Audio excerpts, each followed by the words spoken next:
Greg Gumbel with sports. Weekdays at 6 and 10. Temperature.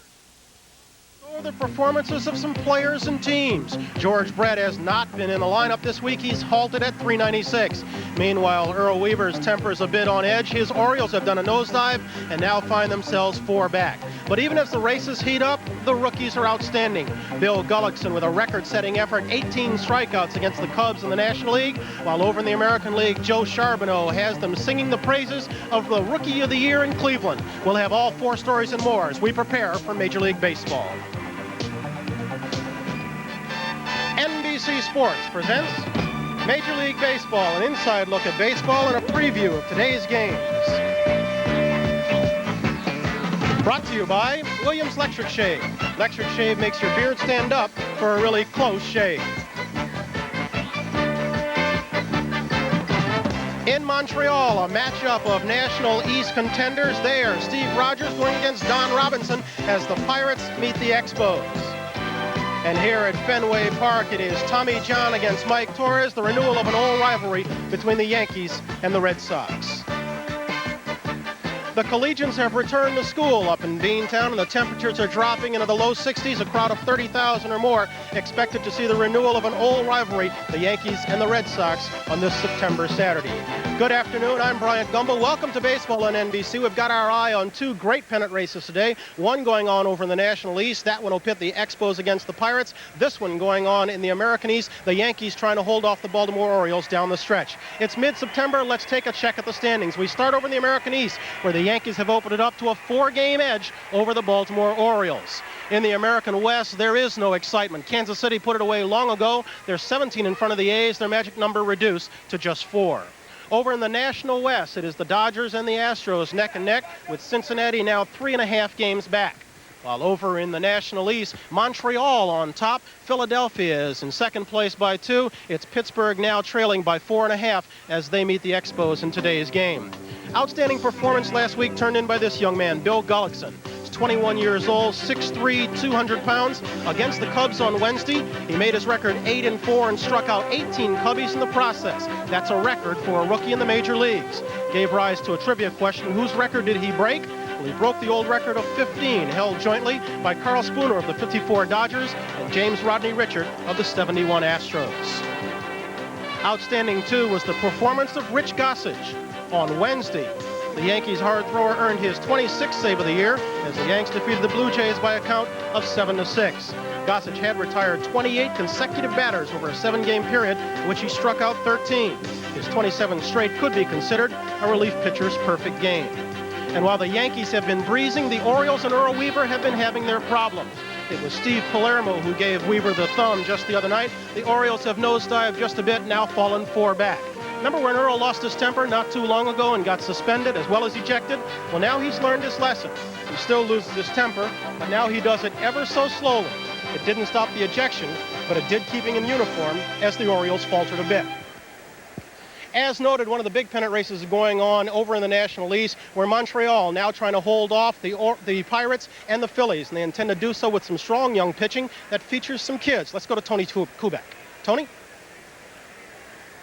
Here in Montreal, Quebec, Canada, the Expos have won 9 of their last 11 games. Of those last 8 games, 5 have been shutouts.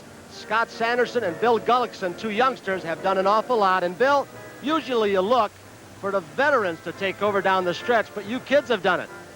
Yeah, we've come through, I think, when we needed a game to win. And as far as, we got older guys in our team who are helping us out. You know, guys like Woodie Fryman, Stan Bonson, Freddie Norman. Those guys are sort of helping us out as far as confidence, I think. Do you feel the pressure?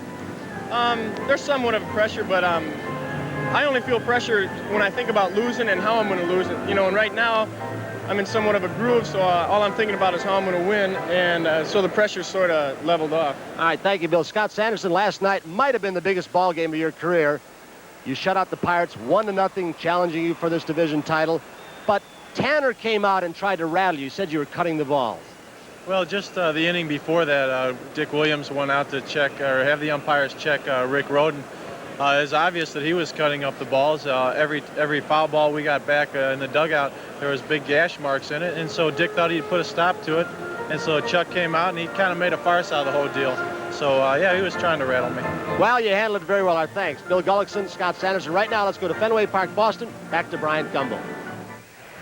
Okay, Tony K, thank you much. A couple of other notes before we step aside for a moment. Rick Langford last night pitched his 22nd straight complete game, gave him 25 for the year. That is the most in 76 years. Bill Russell of the Dodgers broke a finger. He is out for the season. And Mark Fidrich, the Bird in Detroit, his shoulder is acting up once again.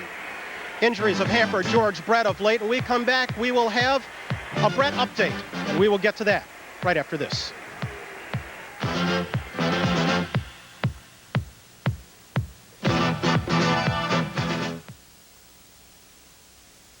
I'm going to start shaving. It's going to be a few years, son, but when you do, you got something great to look forward to. Aquavelva, right, Dad? Right. Aquavelva's real cooling. It picks you up after a shave. And it's got a fresh, clean fragrance that the girls in your class are going to love. Aquavelva, it makes a man Feel like a man, right, Dad? all right. There's something about an Aquavelva man. This George Brett update is brought to you by Fram, makers of oil, air, and fuel filters, windshield wipers, and Autolite spark plugs. Not since Ted Williams in 1941 has a man managed to hit 400. George Brett trying to become that man, trying to become the 9th man to hit that level in the 20th century, having his problems. Been out all this week with injuries, and it's been an injury-filled year for George. Back on April 25th, he bruised his heel going in the second, missed a bunch of games. Then came the All-Star game. He was voted in as the starting third baseman, but wound up sitting on the sidelines. He had a .247 average back on May 21st. But it was after the All-Star game that he came storming back, proceeded to tear up the American League. He hit in 30 straight games. During that hitting streak, he batted .467. And then on August 24th, Brett reached the elusive 400 mark for the first time, getting it up to as high as .409 after a 5-for-5 day. How hot has he been? In 101 games, 155 hits. But now he is stalled at .396, and George Brett has just 20 games left to become the man to step into the shoes of Ted Williams. Just yesterday, James Rodney Richard was released from the hospital where he has been confined since suffering a stroke on July 30th. We get an update on his condition from Houston and Larry Ennis. It's been nearly 2 months since J.R. Richards suffered a stroke that ended the 1980 baseball season for him. Since then, he's been undergoing therapy to regain the strength on his left side that was weakened by the stroke. J.R. was released from the hospital yesterday, but will continue to receive therapy on an outpatient basis. Primarily, his treatment consists now of two things: the exercise program, or the physical therapy, and then the occupational therapy, which are activities designed to help coordination and assist in activities of daily living and restore fine motions and so forth that have been disturbed as a result of his illness. Daily living activities, he is close to regaining all those, but a long way off from being able to pitch again. Right. Most people seeing him for the first time were, boy, and to us, having seen him progress, he was much improved. We were happy. People seeing him were shocked, but he's looking pretty good right now. He's come quite a long way from when you first saw him. He's made marvelous progress. His strength and his hands. And what about from an emotional standpoint? How much has he improved there? Great deal. I was with him last night for several hours, and he's doing well. So J.R. Richard is out of his Houston hospital room and on the road to leading a normal life. Whether his baseball career will continue is still one of the many unanswered questions in his case. Larry Ennis for NBC Sports in Houston. Even without JR, the Astros continue to hang tough. They are now dead even with the Dodgers in the National West. We're going to step aside for just a moment, and when we come back, we're going to talk about a guy who's putting in a strong bid for Rookie of the Year honors. They call him Super Joe out in Cleveland. We will see that after this.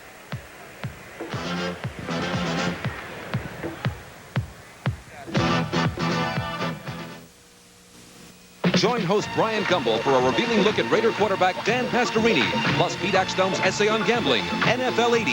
It's as hard-hitting as the sport it covers. The information booth.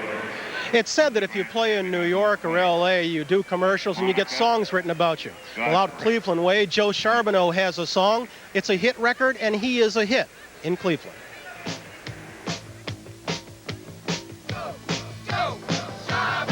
It's a punk rock record, and I'm a punk rock baseball player.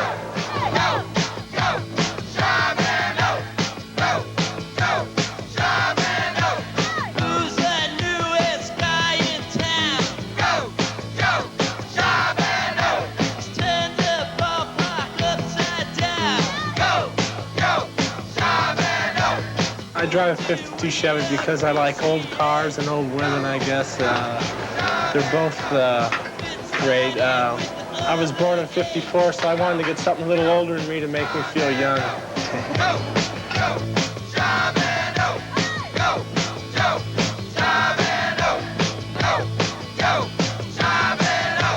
I was in Mexico and we were getting ready to play a game, and a guy came up to me, looked a little like Charles Manson, dirty t-shirt, long scraggly hair, and asked me where I was from. I told him California, and he stabbed me with a Bic pen.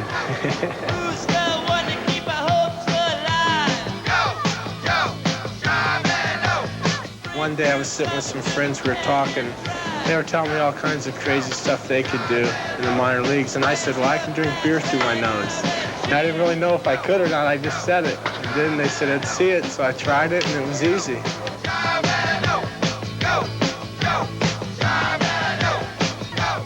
I can either drink it through a straw through my nose or just tip the can up to my nose and chug it.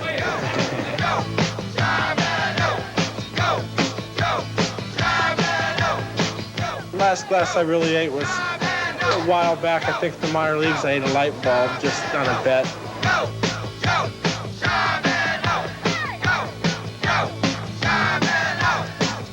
I enjoy my cowboy hats. I have two of them. I think this is my new favorite hat. It was given to me by a friend, Danny McHugh, who bought it in Chicago for me. And since he's bought this hat, I've hit 6 home runs. So it's my good luck hat now.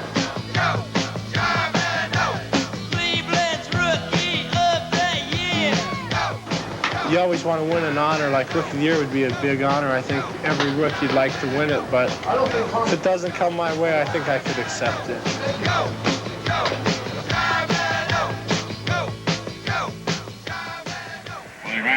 Super Joe. The people in Cleveland may say Britt who, but for sure, Britt Burns of the White Sox, Joe Charbonneau of the Indians have turned it into a two-man race for American League Rookie of the Year honors. We've got baseball to come. It's the Pirates and the Expos, the Yankees and the Red Sox. The executive producer of NBC Sports is Don Ohlmeyer. Today's pregame show was produced by David Stern. Our director, John Gonzalez.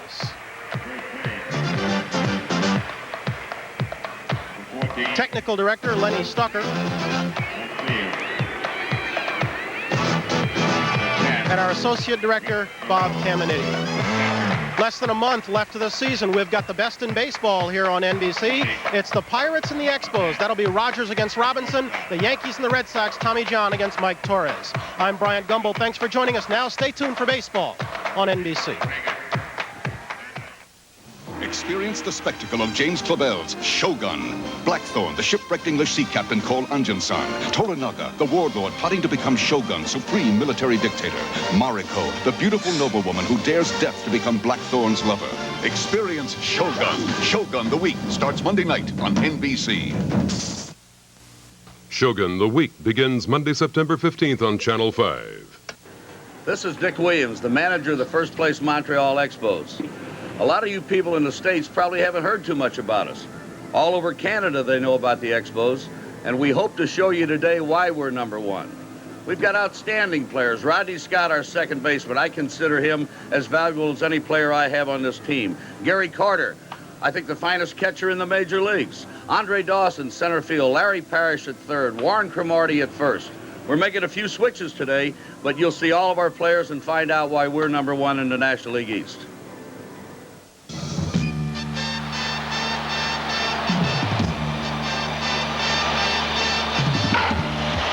NBC Sports presents Major League Baseball Game of the Week. Today from Olympic Stadium, Montreal, it's the Pittsburgh Pirates against the Montreal EXPOS. The Game of the Week is brought to you by Light Beer, everything you always wanted in a beer and less. And by Menon. Menon products take care of people who take care of themselves. And by Ford and your Ford dealers, who bring you the better idea cars and trucks for the 80s. And by Pepsi-Cola and your local Pepsi-Cola bottler, who invites you to catch that Pepsi spirit.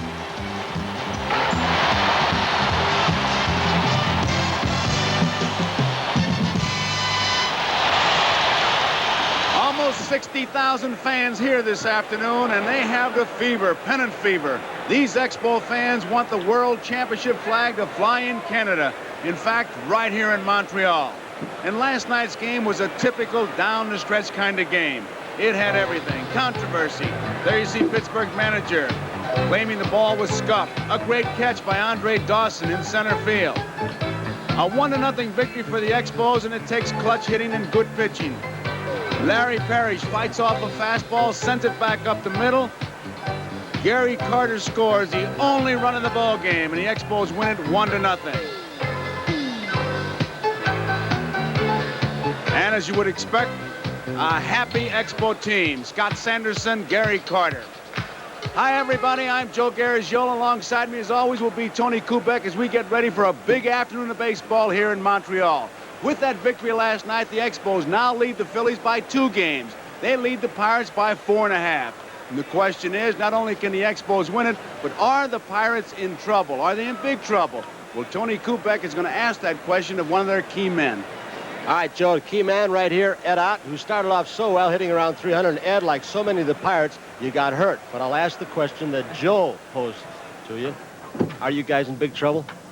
We're only 4.5 games back with 20 games to go, and we play Montreal 4 more ball games. So we've had great success with them in the past. So I look for us to take 4 ball games from them. We hit the ball well last night, but didn't put any runs on the scoreboard. But it's one of those things where if we start to hit the ball in the gaps, we're going to score a lot of runs, and we're looking forward to this last 20 ball games of the season. Say, you and Gary Carter, the Montreal catcher, had some words at home plate last night. Well, Gary claimed that I tried to trip him when he tried to score, and he's right. I did try to trip him because that's my home plate. That's the way I feel about it. And in a ball game as important as the one last night, I'm going to try to mess up the guy going to score any way I can to try to keep a shutout going. And he didn't care for it, but it's one of those things that takes place. You're honest, I'll say that for you, and tough. Our thanks to Ed Ott. We'll be back to Olympic Stadium in the lineup for today's game right after this message.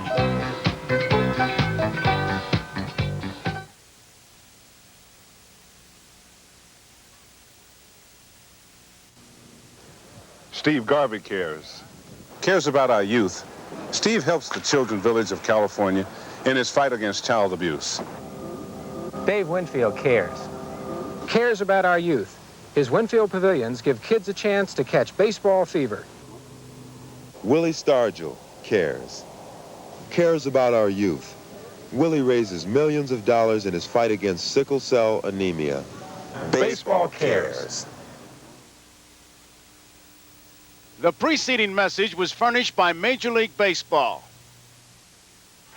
Hi, I'm Kurt Bavacqua of the Pittsburgh Pirates, and I'll be bringing you our lineup today. Leading off and playing center field will be Omar Marino, second in the league right now in stolen bases next to Ron LaFleur, who's not playing in this series. Omar is the first man in history to steal 70 bases in 3 consecutive seasons. Batting second and playing shortstop will be Tim Do-It-All Foley. Batting third and playing right field will be Dave the Cobra Parker. He can do everything. Mike Hitman Easler will be playing left field and batting fourth. Bill Matlock will be playing third base. We call him Mad Dog, and if you watched him long enough, you'd know why.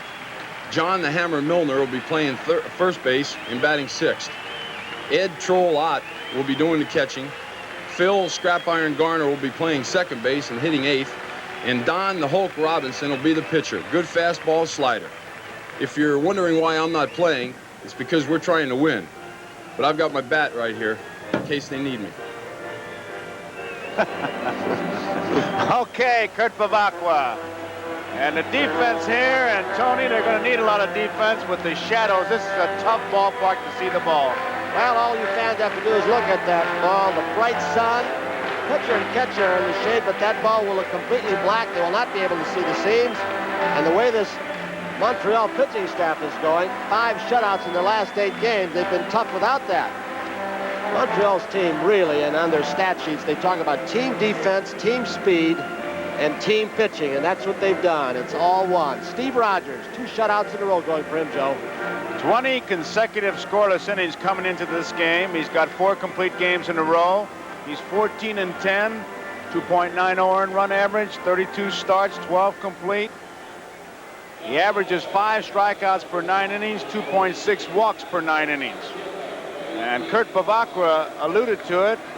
Ron LaFleur has a fiberglass cast on his left wrist for the purpose of immobilization. Ron collided with the wall chasing a foul ball on Thursday and suffered the injury to that wrist. He was examined by the doctor. He is available for pinch running duty, so he'll not be seen in this series. Expos won it last night, 1-0. Here is Moreno to lead it off. Ball 1. Look at the glare off those seats. I'll tell you, the right fielder, Parker, in office at today's ball game, had the sun glaring right in their eyes at this time.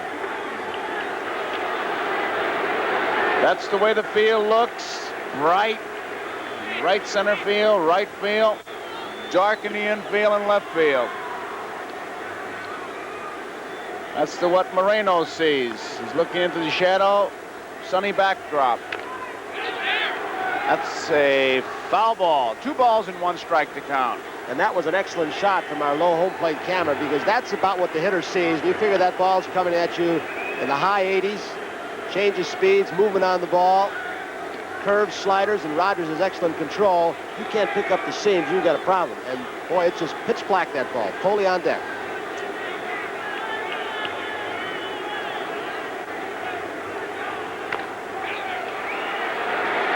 Two balls, 2 strikes. Omar Moreno, who leads the National League in times at bat, 597. He's been the Iron Man for this Pittsburgh club. Moreno has played every game for the Pirates this season, 142. Did you see the little finger on his left hand? He jammed it earlier in the season, end of May. He's going to have surgery, but he can't straighten it out. Popped up. Chris Byers, shortstop, has it, and it's 1 away.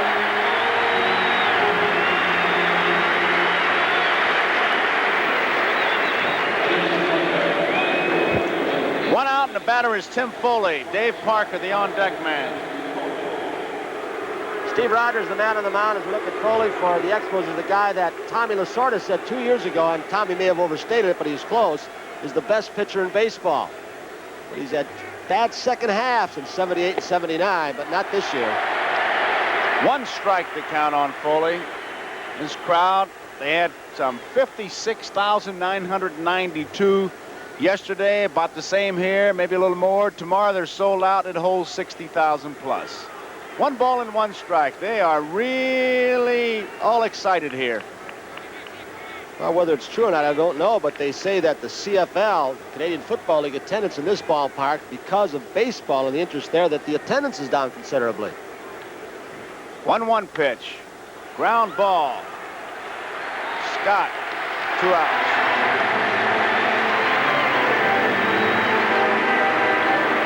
So nobody on, brings up Dave Parker. Parker's hitting .305, has 16 home runs, 74 runs batted in. Was he ever revved up during batting practice?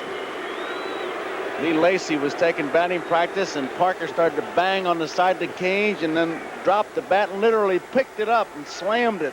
I'm talking about the batting cage. Now, he didn't lift it over his head, but he lifted it up off the ground. I don't know who it scared, but it scared me. A big man, Parker. He has gained an awful lot of respect, not only from his teammates this year, but from everybody around the league and in baseball, because he may require surgery on that knee in the offseason. Nice play by Dawson in center field. The ball was hit hard, but right at him. So it's 3 up, 3 down. Pirates do not score. We go into the bottom half of the first inning. No score. Scott, Office, and Dawson for Montreal.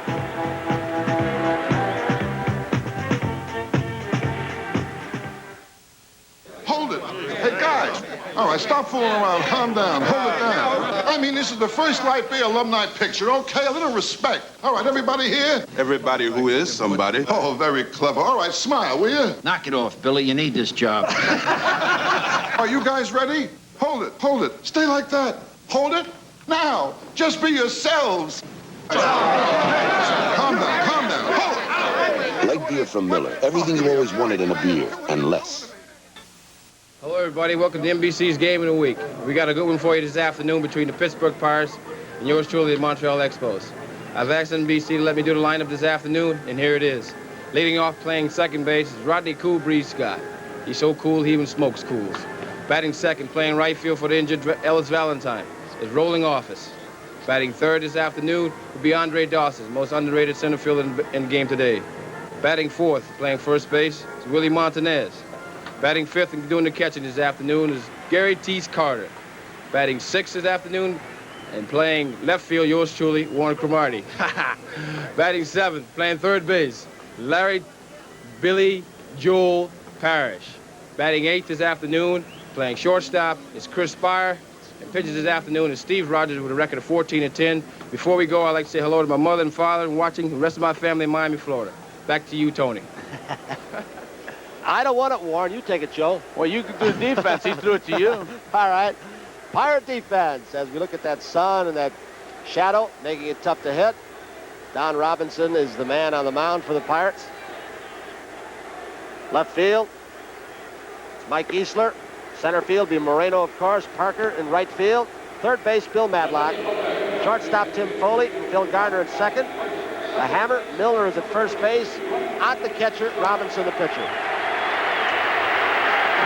Don Robinson, he'll be facing Rodney Scott. Scott hitting .234, no home runs, 38 runs batted in. Dick Williams calls him the most valuable player on his team and says he is the best .235 hitter in baseball.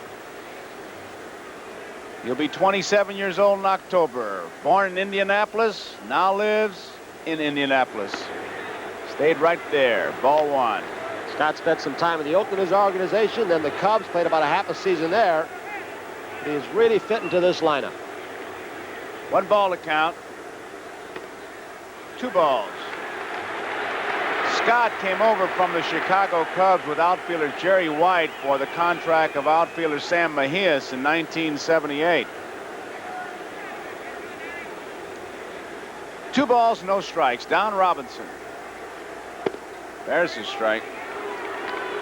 One of the things that Dick Williams, the manager, wanted to go along with his young pitching staff was to strengthen the left or the right side of his infield. With Scott and Montañez there and Cromartie most of the year, he's done it. Center field, Moreno going back. He's there. So there's 1 away. Moreno, as Tony has mentioned many, many times, plays a very shallow center field, but he can back pedal. It's got to be a little tough, too, Joe, picking the ball off the bat for these outfielders. Coming out of the shade into the sun. He, like Gary Maddox, just outruns the baseball. So 1 away. And Roland Office is the hitter. Playing for Valentine. Valentine's had, seems like a pinched nerve in his right hip. He's been out quite a while. And of course, Valentine was out because of hitting a cheekbone earlier this year. Chopper, Robinson will take it himself in time. So they're 2 up and 2 down. 2 quick outs. Here it is from center field. Robinson with a good slider. That looked like a little sinker that he just beat down in front of home plate. He got off the mound for a big guy pretty well because off his runs. We saw Don Robinson at the end of last year. We must have seen him pitch about 4 times, Joe. He won a game in the World Series, won in the Championship Series. And boy, down the stretch, he was really tough. And he had that torn muscle in the back of his shoulder, his pitching shoulder, and he pitched right through it. He was a tough pitcher for him. Oh, we overly use the word sometimes tough competitor, but boy, that guy out there is. Dawson's the batter. Low ball 1 out, didn't see it. Robinson is 5-8 on the year with a 4.32 earned run average. Average is 5.4 strikeouts per 9 innings. As far as 1980 is concerned, that's what he did in 1979. 2.6 walks per 9 innings. It's 4-1 lifetime against the Expos. Center field. Coming in fast, Moreno. He's there. He makes the play. I tell you, even up here you hesitate because it's very difficult to pick up the ball with the shadows. So at the end of one complete inning, no score. Easler, Madlock, and Milner for the Pirates in the second.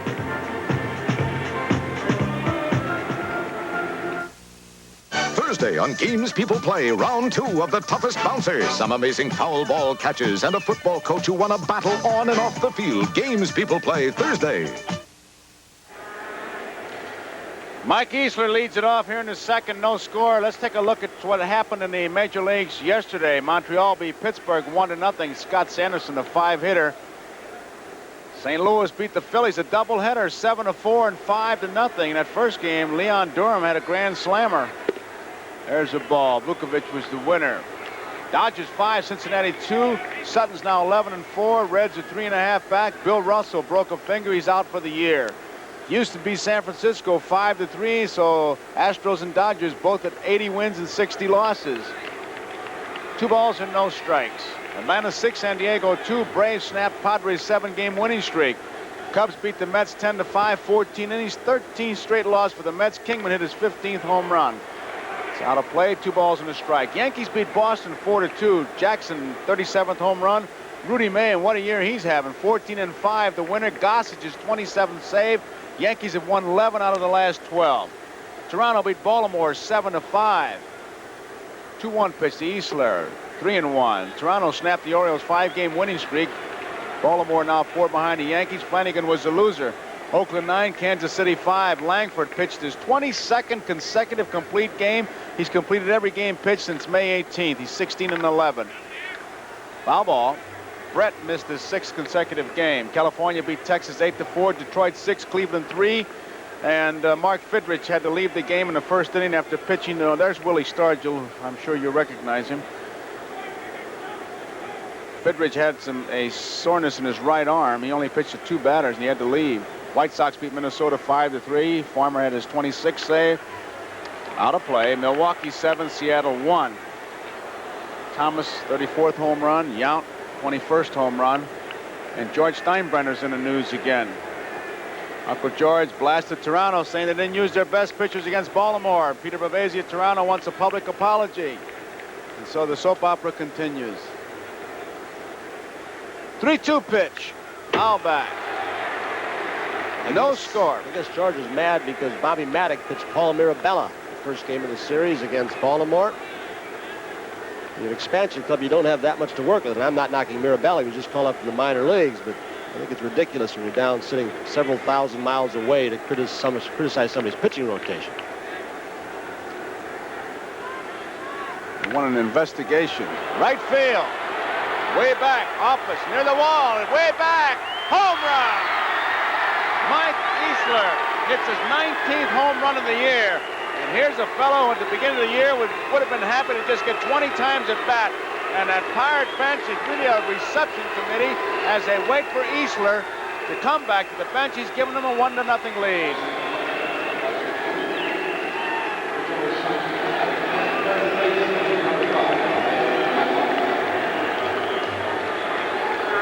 Here's a guy, Easler, who just hit this home run over Office's head and Dawson's head, that spent something like 10, 11 years in the minor leagues, had the persistence and patience, and then Tanner gave him the break. I tell you, without Easler and Lacey, especially Easler, the first half of the year, Pirates wouldn't even be this close, and they really tattooed the ball. Madlock, ball 1. Mike Easler leads the Pirates with 19 home runs, and 11 of those 19 home runs have come on the road. 1-0, Pittsburgh leading. Didn't get it. 1 ball and 1 strike on Bill Madlock. Madlock hitting .269, 8 home runs, 43 runs batted in. Rogers, easy play. Madlock is out. Joe, in 11 games in the month of September, the Expos pitching staff had not allowed a home run. 12th game, that's the first home run. Well, Willie Stargell, you saw him a while ago sitting on the bench smiling, but this ball club misses him. Everybody has told you that. Since he's been DL'd, they've been 7-17. Let's just Well, Willie was checked by the doctor the other day, and they said that it'll be about 2 weeks before he can think about batting again. He's trying to strengthen his leg that he hurt by lifting weights. And hopefully that we have Willie ready for the playoffs, because we sure can use his big bat in our lineup at that time. Well, there he is, checking his F56. The day he was placed on the disabled list, the Pirates were 2 games ahead of Montreal, first place. You'd think you were watching the camera commercial. There's Stargell taking the picture, and one of his teammates, I can't make out who it is, taking a picture of Stargell taking the picture. You think that club is not loose? Milner bounced out unassisted to Montanez. It brings up Ed Ott. Ott hitting .272, 7 home runs, 38 runs batted in. He's been having his problems at the plate. A tough battler, this guy. Takes it high and inside. It's ball 1. He's been playing with torn ligaments in his right foot. He jammed it going back to the fence for a pop foul, Joe. He can't pivot, but he was right at 300 before he had that injury. 2 balls and no strikes. You know, Joe, talking about this Pirate ball club, they're still an excellent ball club, but they are so hurt. It would seem almost impossible for them to be able to come back with Parker playing half speed. Stargell probably out. Foley's been hurt. Ott's hurt. Jacoby has not been pitching well. 2 balls and 1 strike to count, 2 outs, 1 run is in. Ed Ott has dropped 31 points on his average since August 1st. He went from 303 to 272. That's the kind of a slump he's been in. 2 balls and 2 strikes now. 2 outs. Mike Easler has given the Pirates a lead with a home run here in the top of the 2nd. His 19th of the year. That was the first run given up by Rogers in 21 innings. Off the handle, short center field. Everybody going out, coming in. Dawson, he makes the play. He covered a lot of ground. Nice play by Dawson. So that ends the top of the 2nd inning, but the Pirates take the lead on a home run by Easler. It's 1-0 in the bottom of the 2nd. Montanez, Carter, and Cromartie for the Expos.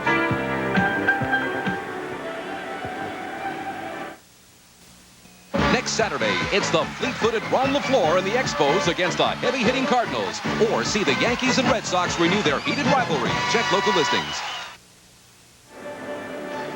Well, the NBC Peacock is from WPTZ in Plattsburgh, New York. Jim Gratton, who is working his way through the crowd here. And we're proud as a Peacock to bring you this game and, of course, our Yankee-Red Sox game.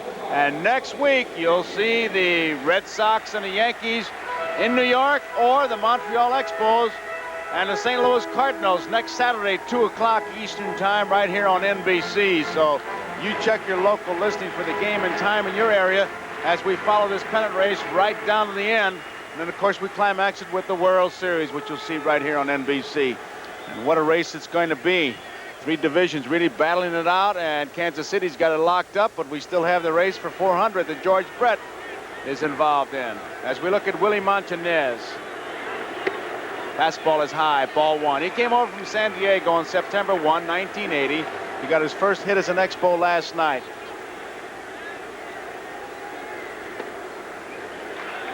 Two balls and no strikes. He's one of those guys who is fun to watch play. You can call him a hot dog, call him what you want, and that's what Williams said. When I didn't have him, he was a hot dog. Now that I've got him, I know what he means to a ball club. He's a good fielder. He can hit a ball out for you at times. Used to be a pretty good runner, too. But he can really put it on, can he? Oh, and he catches pop flies. We'll show you if he gets the opportunity today. He lines it foul. He flips that bat like a baton. He got a base hit last night. He pointed to right field.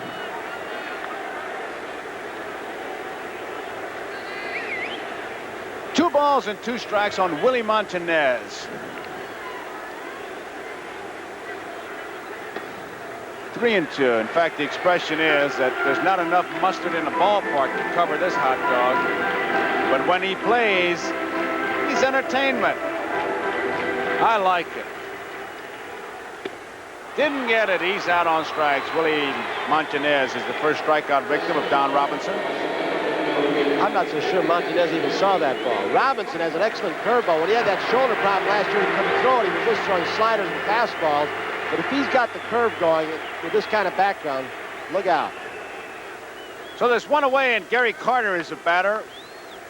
Carter hitting .256, has 24 home runs, 82 runs batted in. I tell you, he's some kind of catcher, too.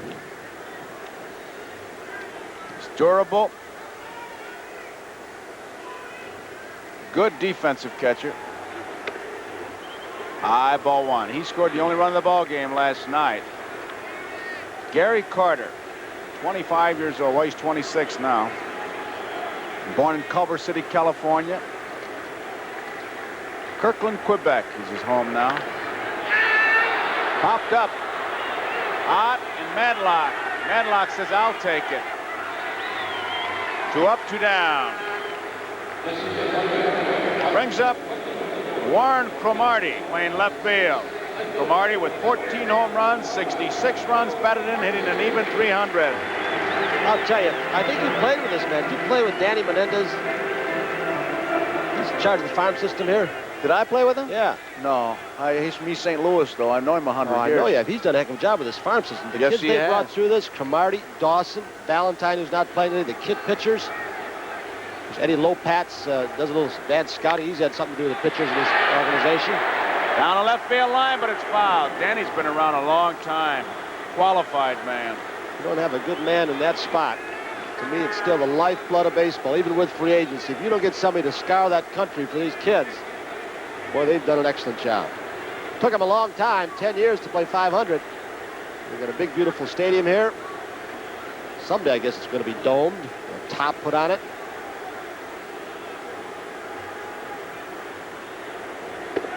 There's a strike. 2 quick strikes. Harry Perry's the on-deck batter. Yankees did not score top of the first. John against Torres. Mets 1, Cubs nothing, end of 2. And Cromartie is out on strike, so it's 1-2-3 for the Expos in the second inning. 6 straight outs for Robinson and the Pirates. We complete 2 innings. It's Pittsburgh 1, Expos nothing. And we'll be right back after these messages from your local station. NBC Nightly News. Aggressive, immediate, stimulating, vital, investigative, accurate. Now, John Chancellor, weeknights, NBC Nightly News. Sunday night on News Center 5, Mike Jackson begins a special report on video technology. Technology that is changing your viewing habits. Video discs and video cassette recorders give you the freedom to select and watch programs at your convenience. Cable and pay TV will offer more selection, but you'll pay a higher price. Will the time come when television is no longer in the room, but actually is the room? Join us for television. The sky's the limit, starting Sunday on News Center 5 at 10. On Cue features people and places you'll want to know about, Saturdays at 6. Oh, is it a chipmunk? Is it a squirrel? Is it a cat? Getting to where Marlon Perkins is going to have to do these games. I don't know who he represents. Maybe the Montreal Chipmunks, as Kenny Fouts, our director, said. Phil Gardner takes it high, ball 1. A little bit cool up here in Montreal, especially in the shade.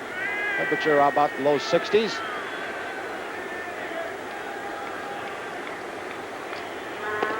There's the strike. I tell you, one of the real disadvantages of being bald, and about the only one I can think of, is to come from sunny Phoenix, 100 degrees, to Montreal last night. The old knob really got cold.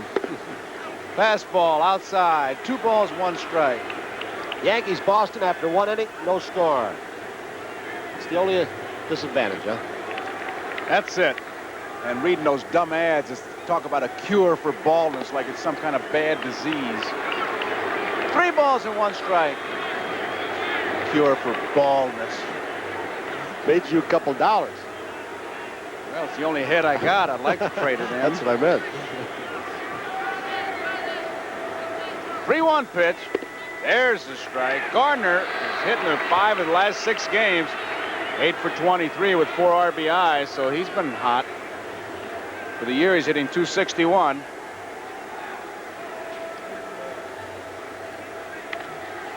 That's out of play.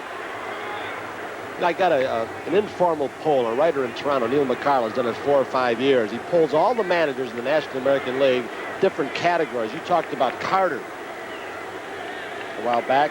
Managers voted him the best throwing catcher. National League. The guy batting right now was second to Joe Morgan in the National League, the managers feel, as far as being the smartest player, Phil Garner. just flies to right field. 1 out. A few surprises in there when you look at it. Best infield arm, Gary Temple, but the best defensive infielder, they voted Ozzie Smith of San Diego. Few players from these two teams right here. Omar Moreno, fastest runner. LaFleur, runner-up. Ellis Valentine, best outfield arm. He's not playing today. Best breaking ball's interesting. I'm looking for some of the guys having big years, you know, like Carlton, for example. Well, he got best breaking ball, Blyleven, runner-up, Steve Carlton. Foul ball. How about best pinch hitter? Mike Easler. One of these two ball clubs. Most dangerous hitter, Steve Garvey, runner-up, Dave Parker. And Dave Parker's been a half a ball player with that bad knee this year. Best two-strike hitter, Pete Rose. That's quite a list. It really is, and the managers put it together. I think it's very, very interesting. Well hit. Nice Spire play. jumps and makes the play. Nice play by Chris Spire. 2 outs. Rogers appeared to get the ball in on Robinson. May have hit it off the fist. A little bit up on the bat toward the handle. Didn't hit it really well, but Spire timed it perfect. Since the All-Star game, Chris Spire, well, he got off the ground. Chris Spire has been playing an outstanding shortstop. He was a little weak in that position over the last couple of years, but Williams can't rave enough about him. He's been starting to hit a little bit too, Joe. Said he's been getting some key hits for him. Here is Omar Moreno now. 2 outs, nobody on. Pittsburgh is leading 1-0. They got that run in the second inning when Mike Easler led off with his 19th home run of the year. Fastest runner, Omar Moreno. LaFleur was a runner-up in this poll that Tony's talking about. Best base runner, LaFleur with Moreno runner-up. And the guy who they said has got the best fastball, J.R. Richard. Ground ball, Spire, big hop, guns it to first in time. So it's 3 up, 3 down for the Pittsburgh Pirates, top of the third. We go to the bottom half of the third. Pittsburgh 1, Montreal nothing. It'll be Parrish, Spire, and Rogers for the Montreal Expos in the bottom of the third.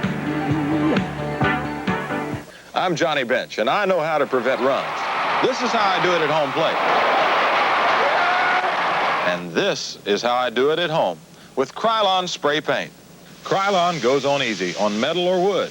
The special quick-dry formula helps prevent runs and drips. So you get a smooth, professional finish in as little as 2 hours. Johnny, the table looks great. Yep, no runs, no drips, no errors. Krylon for the do-it-yourself professional finish. John Kibler, the plate umpire, and he hoped that his mother-in-law, living in Cincinnati, he took a day off to visit her, is getting along well. John going to check the baseball. And while he checks the baseball, let me remind you about the football.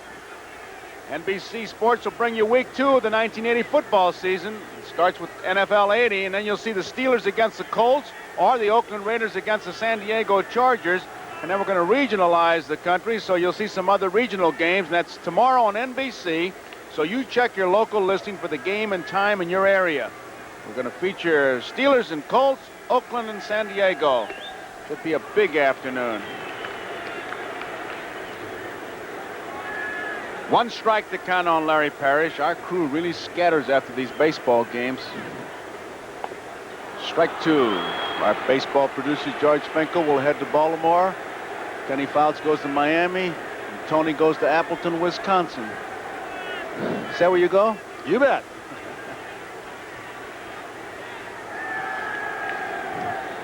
Two-strike pitch. Got him. He must not have seen that ball. He had a real feeble attempt. 3rd strikeout for Robinson. 1 out brings up Chris Spire. We'll pause briefly for station identification. This is the NBC television network. This is WMAQ-TV, Chicago.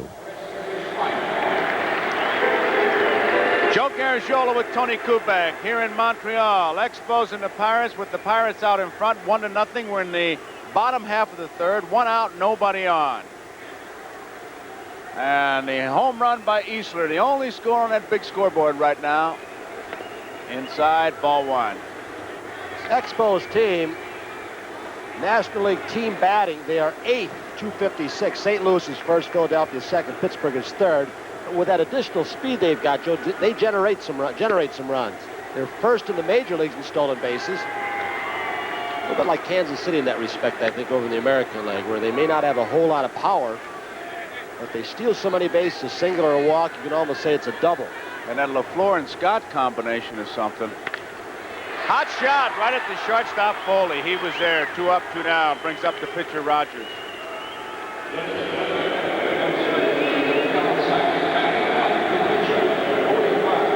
Tim Foley, one of the best at positioning himself. He's a step or two slower than many shortstops that you find, but he has such great anticipation. In fact, before that ball was hit, Joe, he had already anticipated and taken a half a step or so to his right.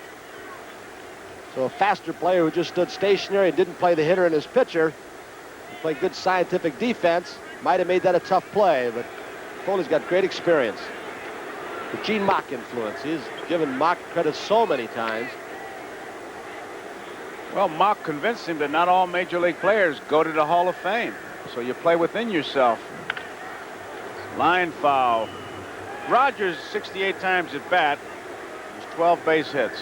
Talked a moment ago about LaFleur and Scott. LaFleur, Joel told you, has that cast with a sprained wrist. But LaFleur and Scott, LaFleur with 91, Scott with 58 bases, have combined for more steals than any two teammates in Major League history. They surpassed Brock and McBride. Of course, that was the great year. 74. Brock had 118.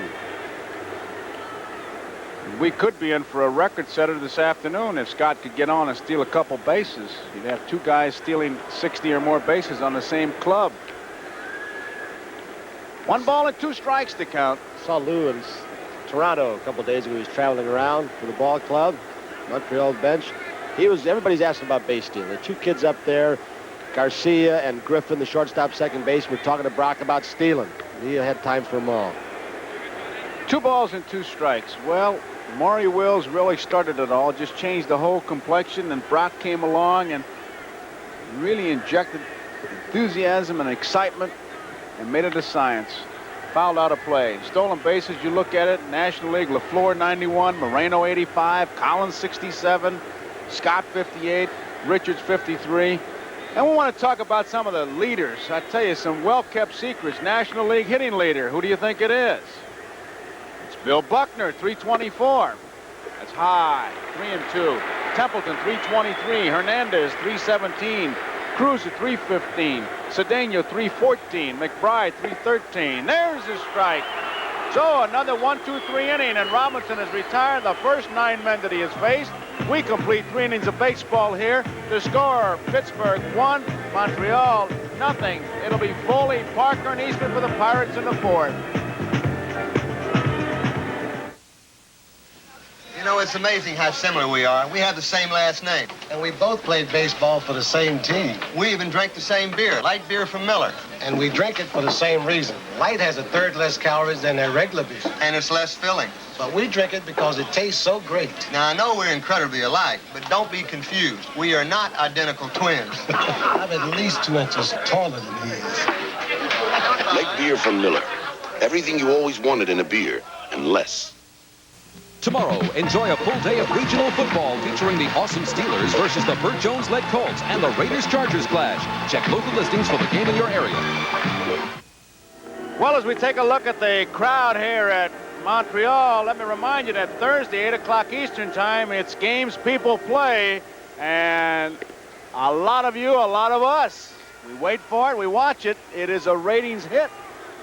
So we got a dandy on our hands here. And this Thursday, we'll have the return of Mr. T. You remember the bouncer? Well, it's America's Toughest Bouncers competition. This will be the Mid-America Regionals. And then on Spirit of Man, Bruce Jenner takes a special look at a determined high school coach in his battle both on and off the field. And the Stunt of the Week, Bill Shirk will be back, and this time he'll try his great escape over a pool of hungry, man-eating sharks. Thursday, Games People Play. A lot of you are watching it, and a lot more will be. Take it in the spirit of the show. Just pure enjoyment. Center field, Dawson should have no problem. He's there. Mr. T, the guy in the first show that They did. Went head first through that door. Let the guy to bounce her. That's a big guy. Looks like he ought to have a license plate on his back or something. Mr. T. Here comes Dave Parker. He lined to center field his first time up. You know, talking about batting leaders, we all hear about George Brett in the American League hitting .396. Cecil Cooper's hitting .360. How about Delaunay hitting .349? Mickey Rivers is hitting .333. Rod Carew at .332. Harry the Hat Walker pupil, Delaunay. Delaunay also was taught about base stealing by Maury Wills, as was Omar Moreno. Tell you, there's some guys having some big years that are just being overshadowed by the races and Brett's chase for 400. Curveball high. Home runs, Jackson has 37, Thomas 34, Ogilvy's got 34, Armour's 31, and Murray's got 25. RBI, Cecil Cooper 106, Al Oliver 103, Brett 100, Jackson 98, Armas 96, Ogilvy 96. Pitching, 2 20-game winners, Stone 23-6, John is 20-7, Norris 19-8, Gura 18-6, Leonard is 18-9, Barker's 18-9. 2 balls and no strikes to count. Didn't get it. 2 balls and a strike. Earned run averages in the National League. Sutton leads at 2.16, Royce 2.24, Carlton 2.34, Zachary 2.84, and Rogers, who's pitching right now, 2.90, and Vida Blue at 2.90.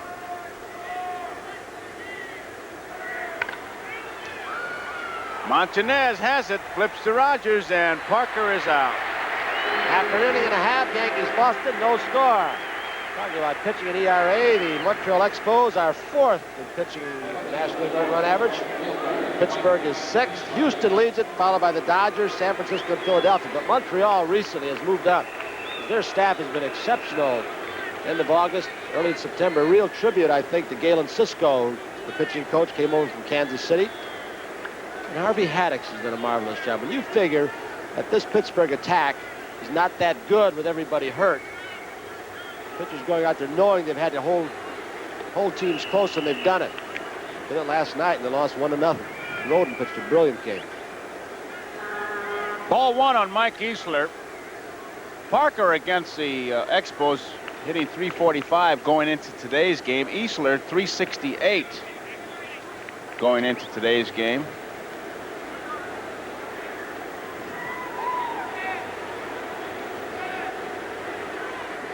One ball, no strikes.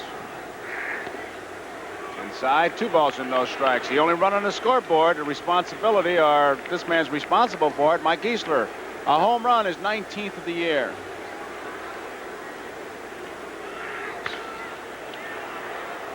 Nice play by Scott. He got him. Beautiful play. So it's 3 up and 3 down. They call him Cool Breeze, and what a play he made.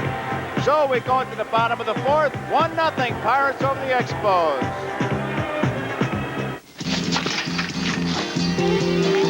There's something about an Aqua Velva man.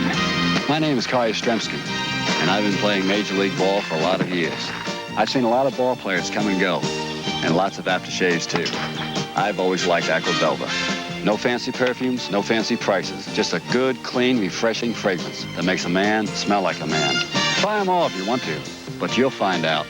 There really is something about an Aqua Velva man. Shogun, the passion. Shogun, the week on NBC. Begins September 15th.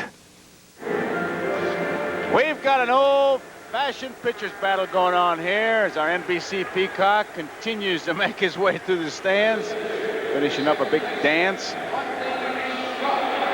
This telecast is presented by authority of Major League Baseball and is intended solely for the private, non-commercial use of our audience. And any publication, reproduction, retransmission, or other use of the pictures, descriptions, and accounts of this game without the express written consent of Major League Baseball is prohibited. After 2 full innings, no score, Yankees in Boston. And here we've got 1 run and only 1 hit in the ball game. That was a home run by Mike Easler. Robinson has retired 9 men in a row.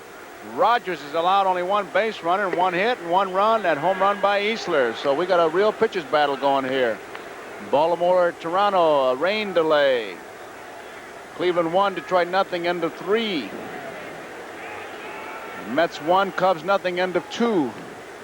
There's the strike. 2 strikes. Rodney Scott.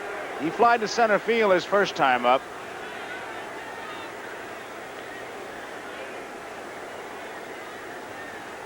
Two-strike pitch. Low. 1 ball, 2 strikes. Speed and defense. That's what Expos ball clubs have been built around, and this guy is really giving it to him. Oh, 2-2. Imagine all the frustration this ball club has gone through down through the years, even trying to finish 500. Last year's the first year that they did. Toronto, of course, suffering the same thing now. Dick Williams has really done a job with them. Right back to Robinson. He drops it, but he recovers in time, and Scott's out. 10 men in a row. Here's Williams. Won a pennant for Boston. For Oakland, here's Scott from our center field camera. Not a whole lot of balls have been hit hard in this ball game. You've seen some strikeouts. Robinson has got 4, but you can see how close Scott made that play after just a slight bobble by Robinson. So there's 1 away, nobody on. 1-0 Pittsburgh leading. We're in the bottom of the 4th. Dick Williams looking on, looking for some runs. Office takes a strike on the outside corner. He has 32 hits in his last 91 times at bat. Over 35 games, an average of 352. Rolling Office. 1 ball, 1 strike. Chuck Tanner, they're still the world's champions.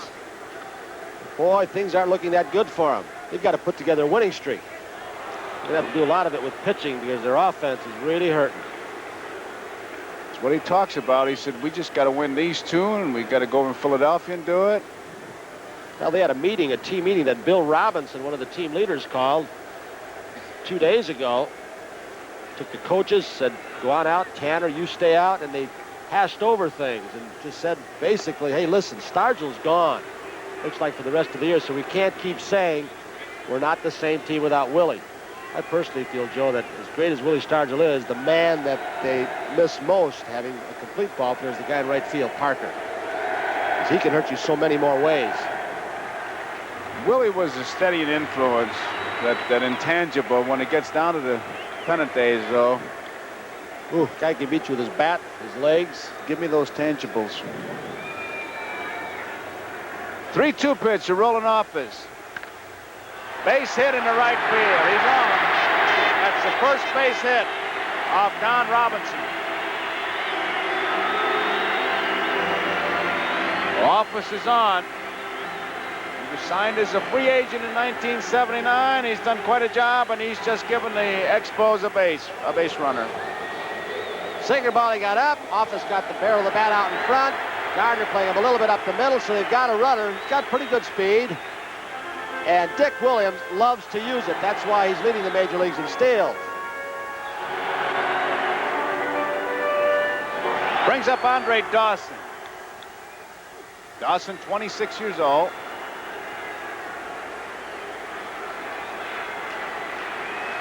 Selected by the Expos in the 11th round draft, June 1975.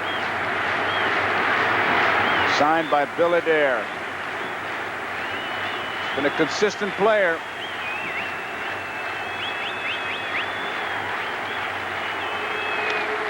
Off the handle. Foley is there. Trapped it. He's got double play. He throws to first. Back. They have to tag him. Play. No, safe. They're going to have an argument. Here comes Tanner.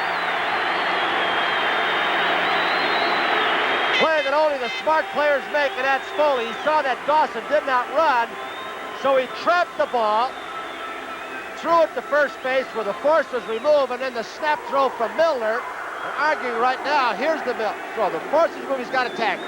Here it comes. It was a good call. He was in.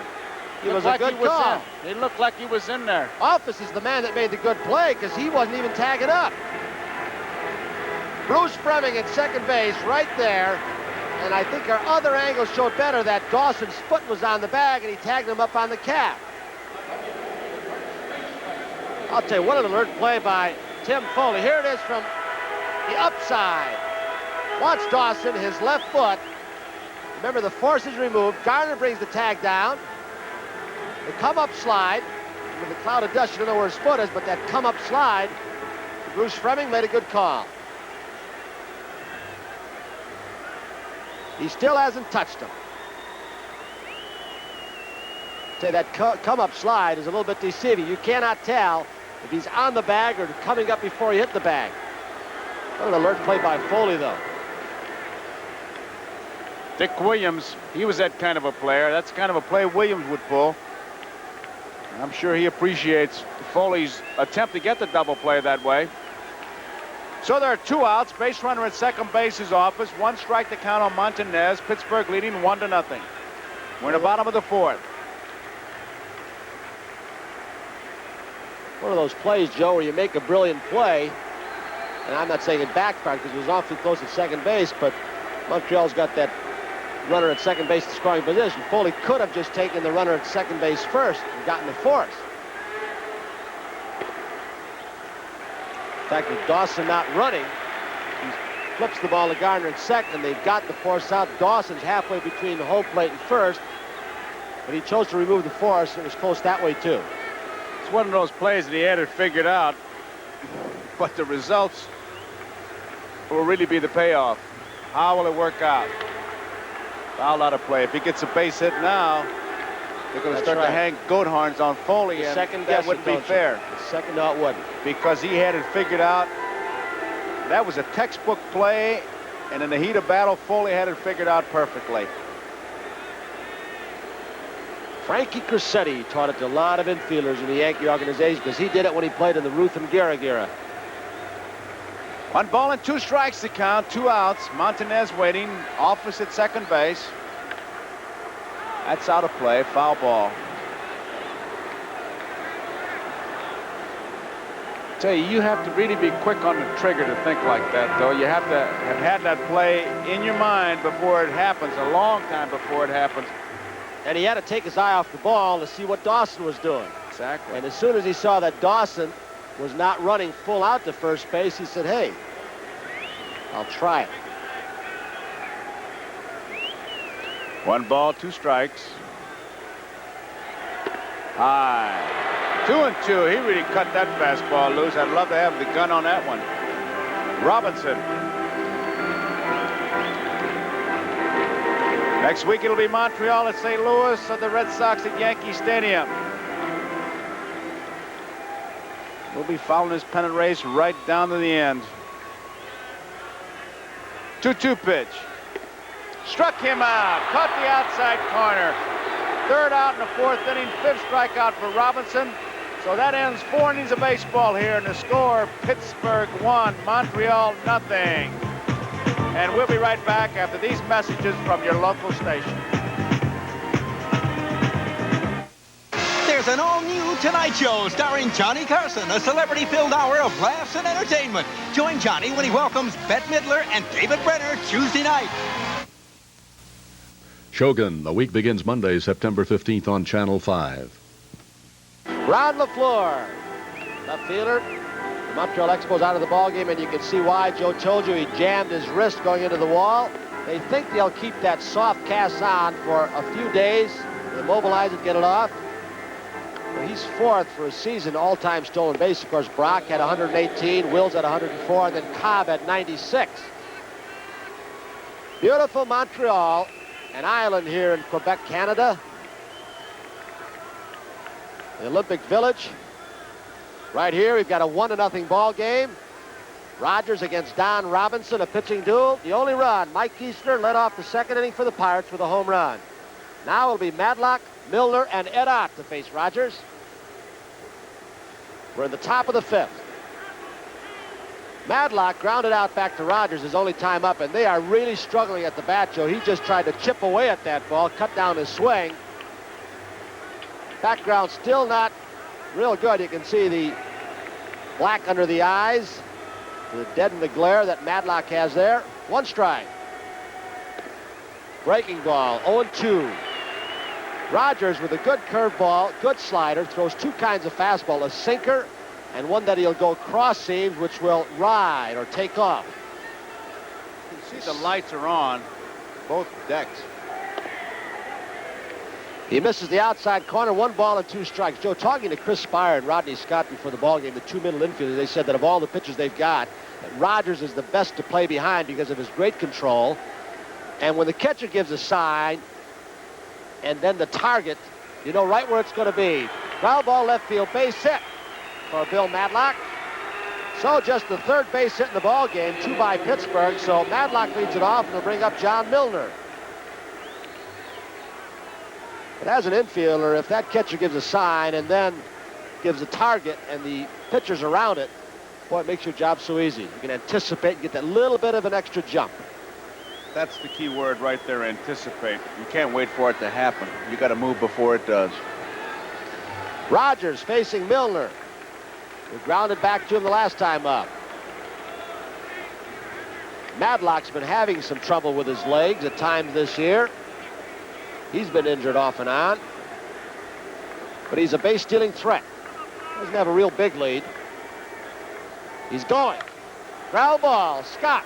It hits Madlock, he's out. And we will see if they call both runners out, because if it was intentionally, in the umpire's judgment, he could call a double play, but he's not. The ball hit Madlock on a hit-and-run play.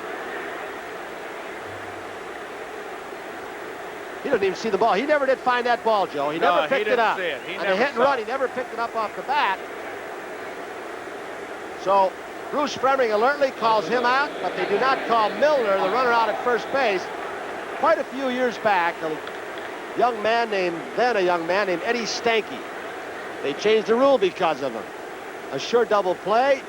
He used to let the ball hit him intentionally. Jackie Robinson was the first I ever saw do it. Yeah, Dodgers always used to come up with those plays. 1 out, Milner's off. Fouls this and back. So Tanner's got him on the move. Of course, that Stanky had him going to the rule book all the time. He'd get on third base, he'd go to the outfield side, and when the outfielder catch the ball, he'd have 2 or 3 steps, and he'd argue that there's no way I could leave the bag early. They changed the rule because Ted Williams, they used to put the shift, and Stanky would stand around behind second base and wave his arms, and Ted Williams said, hey, you're distracting me. So they put a rule in there, too. 1 strike on Ott with Miller on first base. Pirates lead 1-0. 1-1. There are guys that just sit up at night thinking plays like that. It's like Weaver. The last few days in Detroit and Toronto, he took advantage of, well, there's no rule in the book. So he messed around with the DH rule. 1 ball, 1 strike. Rogers thinks he's going. He steps off.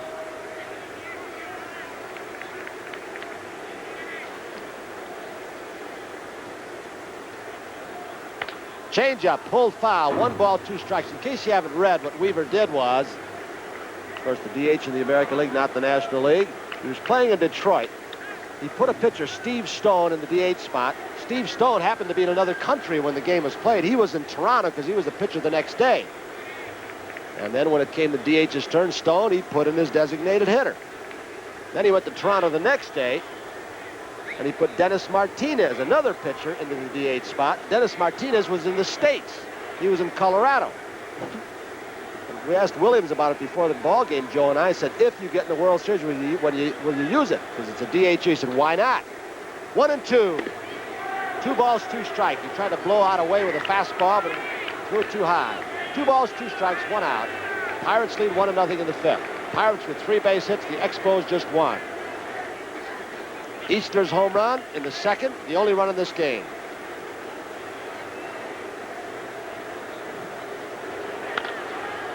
Fly ball, right center field.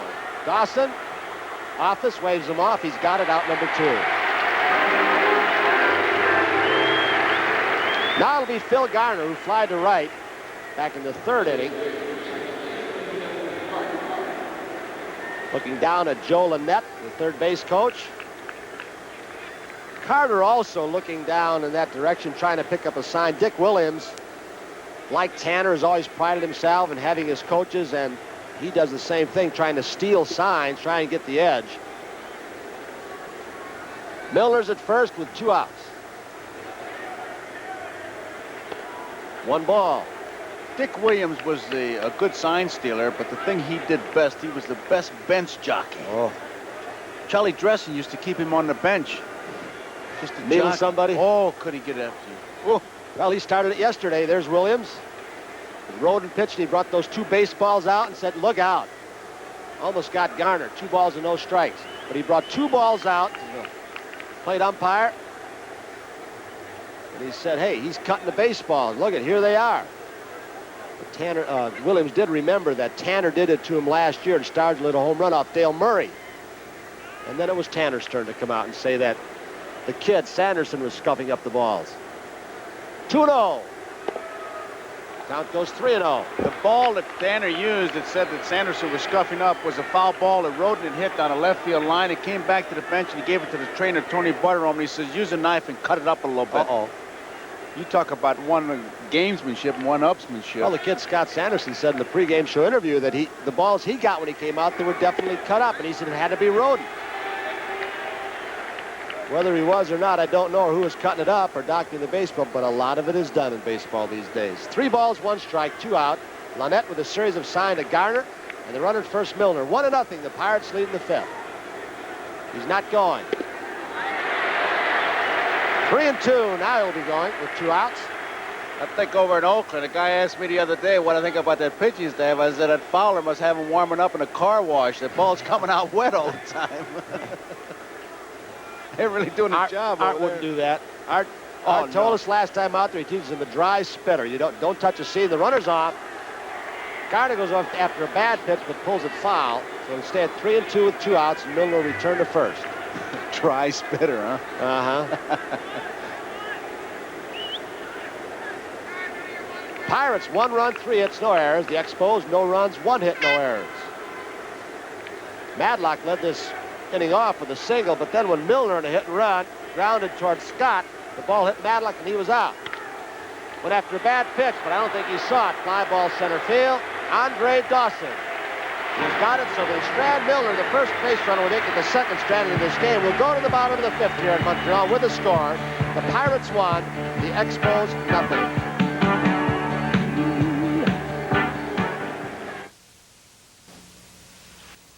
Hey, Coach is back! What's going on? Lunch. Burgers, huh? Nah, Kentucky Fried Chicken. Coach says the Colonel only uses fresh quality chicken. Coach wants us to eat right. He says Kentucky Fried Chicken's a great meal at a sensible price. Smart coach. Smart enough to know what my boys like best. Right on, Hank! It's so nice, so good about a meal, so good about Kentucky Fried Chicken. Joe Garagiola, Tony Kubek here in Montreal with a score. The Pirates 1, the Expos nothing as we go to the bottom of the 5th. But we understand that in Fenway Park, Boston, there is some action. So let's go right now. Boston Yankee game, Merle Harmon and Ron Luciano in Fenway Park. What do you mean there is some action? We got action here. Sound like Gifford. Pittsburgh game, the Yankees and Red Sox are scoreless in the top of the 4th. Lou Piniella started the inning with a single. Cerrone has doubled. Runners are at 2nd and 3rd against Mike Therese. There is no score. The Yankees have 4 hits. Boston has 2. Bucky Dent, who singled in the 2nd inning, is the batter. Nobody out. And Therese is down low. Ball 3, strike 1. Therese got himself in trouble back in the 1st inning when he walked the bases loaded, but he got out of it. Then the Red Sox got the first 2 men on in the bottom of the 1st. And Tommy John, pitching for New York and going for his 21st win, got out of it. Right now, Bucky Dent trying to put a dent in Mike Therese and the Red Sox. 3 balls a strike. Foul at a play, and it's a full count of 3-2. The Yankees have a 4-game lead over the Baltimore Orioles, who are now underway in Toronto, and Toronto is leading 1-0 in the 2nd inning of that game.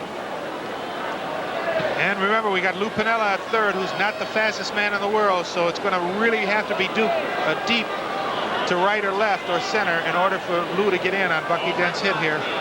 If Bucky can get the ball in the air, it's going to have to be deep. Payoff pitch. Foul the play. 3 balls, 2 strikes. Another full house at Fenway Park in Boston. The Yankees have won the first 2 games of this series. There was one other scoring opportunity in this ball game, and Glenn Hoffman, the third baseman of the Boston Red Sox, fired to the plate to get Rick Cerrone in the 2nd inning. It was that close. That's why we're still scoreless. 3 balls, 2 strikes to Dent. Foul ball. Mike Therese has beaten the Yankees once. He is 1-9 against New York. And remember, this is the same Mike Therese who won 2 games for the New York Yankees when he was with the Bombers in the 1977 World Series against the Los Angeles Dodgers. But it's not the Mike Therese of that year. It's the Mike Therese of this year. He is 9-13. Bucky Dent, 3-2. Base hit to right center. 1 run is in. Pinella is home. Cerrone is headed home. Dwyer will throw to second, and the Yankees have a 2-run lead. So Bucky Dent driving in runs 45, 44, and 5 for the year, and the Yankees have a 2-run lead in the 4th inning. And the second baseman, Dave Stapleton, just missed this one. He had caught one like this earlier. Slider down low. Bucky makes nice contact with it right up the middle. Stapleton just out of his reach and scores 2 runs. So it's 2-0 New York. And now for those of you watching the Pirate Montreal game, back to Joe and Tony. All right, back here in Montreal Olympic Stadium.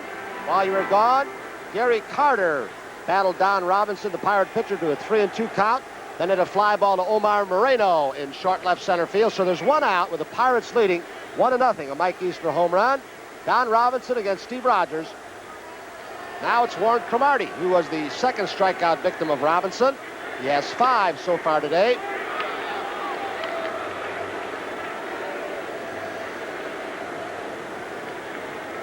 Eddard flashing the sign. The home plate umpire, John Kibler.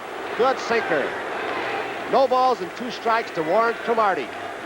He's been playing first base most of the year. In fact, last night's ball game is the first time he moved away from first base and into left field. Little looper, left field. Easler, oh, he almost misplayed it as the ball started slicing away from him. He was playing Cromartie near the line and then started circling, but there are 2 outs. The ball really started to cut away from him. You see, he made the wrong turn. Now he's got to go back and just barely makes the play in the webbing of the glove.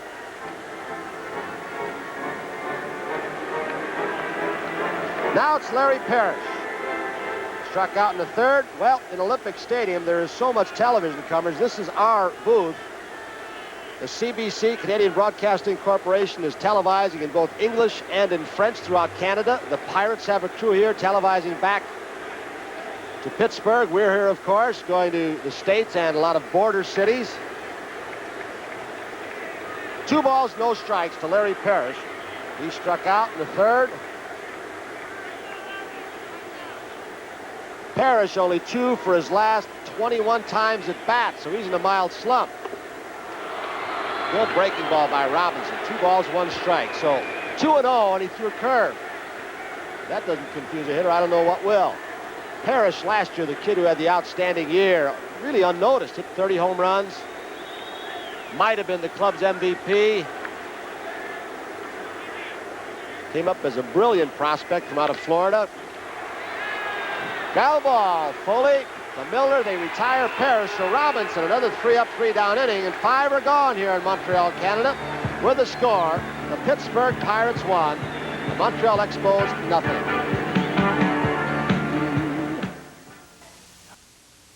Join host Bryant Gumbel for a revealing look at Raider quarterback Dan Pastorini, plus Pete Axdom's essay on gambling, NFL 80. It's as hard-hitting as the sport it covers. We're at Olympic Stadium here in Montreal, Canada. Joe Garagiola and Tony Kubek. That's Joe. The Expos have a 2-game lead over the Phillies, 4.5 over the Pirates. Do you think this Pirate team can come back?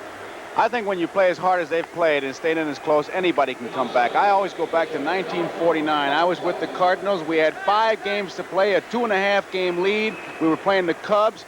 Friday, Saturday, and Sunday, doubleheader Friday, doubleheader Saturday, single game Sunday, and by Sunday, we were out of it. The Dodgers won it.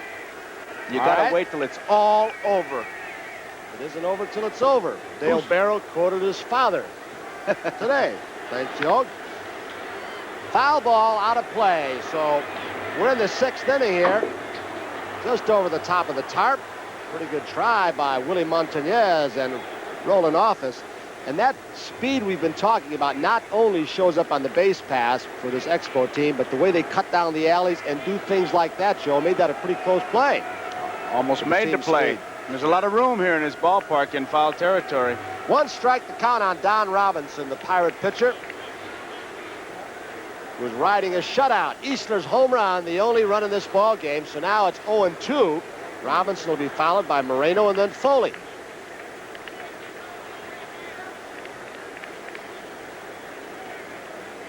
Little action now. Jesse Jefferson, a couple of days.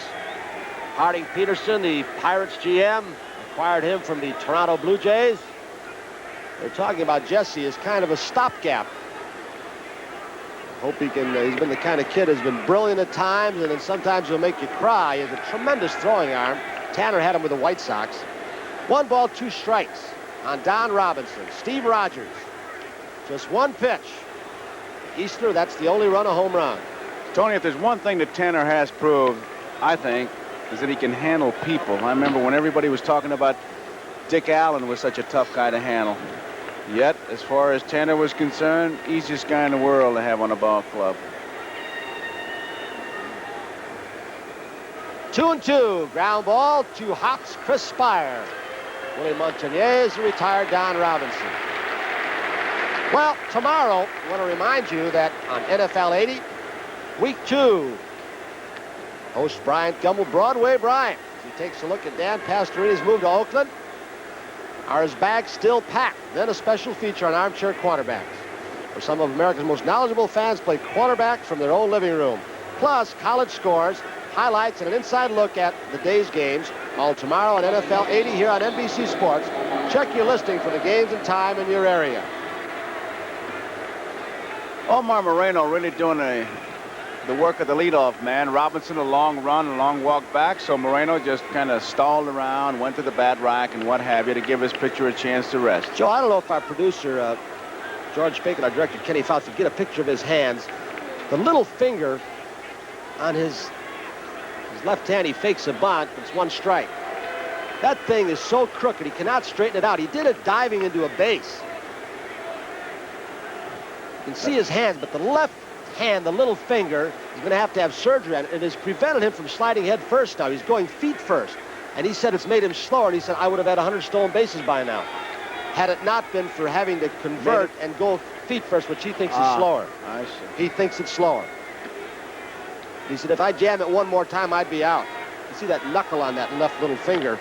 Chopped it. He tried to slash it by, Parrish. If our guys can get a close shot at little finger, I can get them a guest shot on games people play. All right. 1 ball, 2 strikes, 1 out. Moreno is flied out. He's grounded out. 1 out, 1-0. The Pirates lead. Last night, a 1-0 ball game. Rick Rhoden pitched well for the Pirates. There it is. See it. But Sanderson shut him out.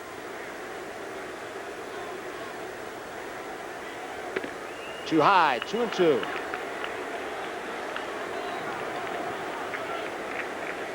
Gary Carter, who's been given so much credit by a basically young Montreal pitching staff. Look at that low target he gives. He gets Moreno.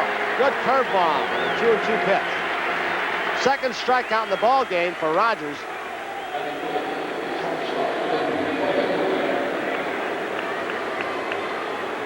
Boy, that baby dropped off the table, Joe. Yes, sir. That thing started up almost shoulder high, and he caught it down low and in. Correct myself, that's the first strikeout by Rogers. Outside, breaking pitch to Foley, 1 ball. Foley and Madlock did not take batting practice. They were both in the clubhouse before the game. They were going over strategy.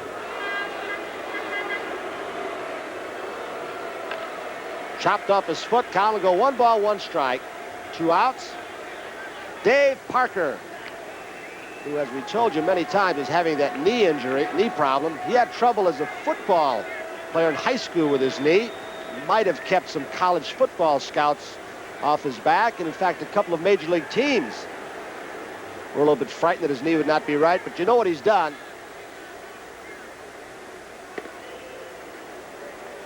Two balls, one strike to Foley. Foley, 5 hits his last 14 at bats. Prior to that, he was 0 for 19.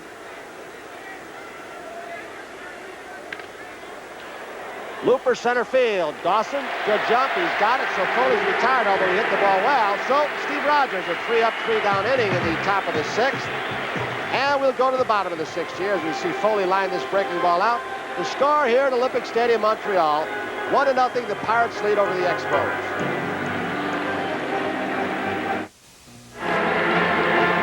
The bottom of the 6th, Chris Spire, the number 8 hitter, will lead it off for Montreal. He'll be followed by Rogers and then Rodney Scott. Don Robinson of the Pirates has struck out 5. Neither pitcher has walked anyone. There goes Upi. Who? Upi. I asked one of the French Canadians how you translate that. He said, let me ask somebody else. Finally, somebody said, I think it just means wow. Upi. He's the team mascot. 1-0. The Pirates lead. A Mike Easler home run. Spire lined out to short in the 3rd. The pause here is because the third base umpire, Dick Stello, sees a banner waving over in front of the bullpen out in the player's surface. Now they're ready to go. A pitcher's duel. Foul ball, could be trouble. Gardner can't get it. The Spire's on to lead off the inning and bring up the pitcher.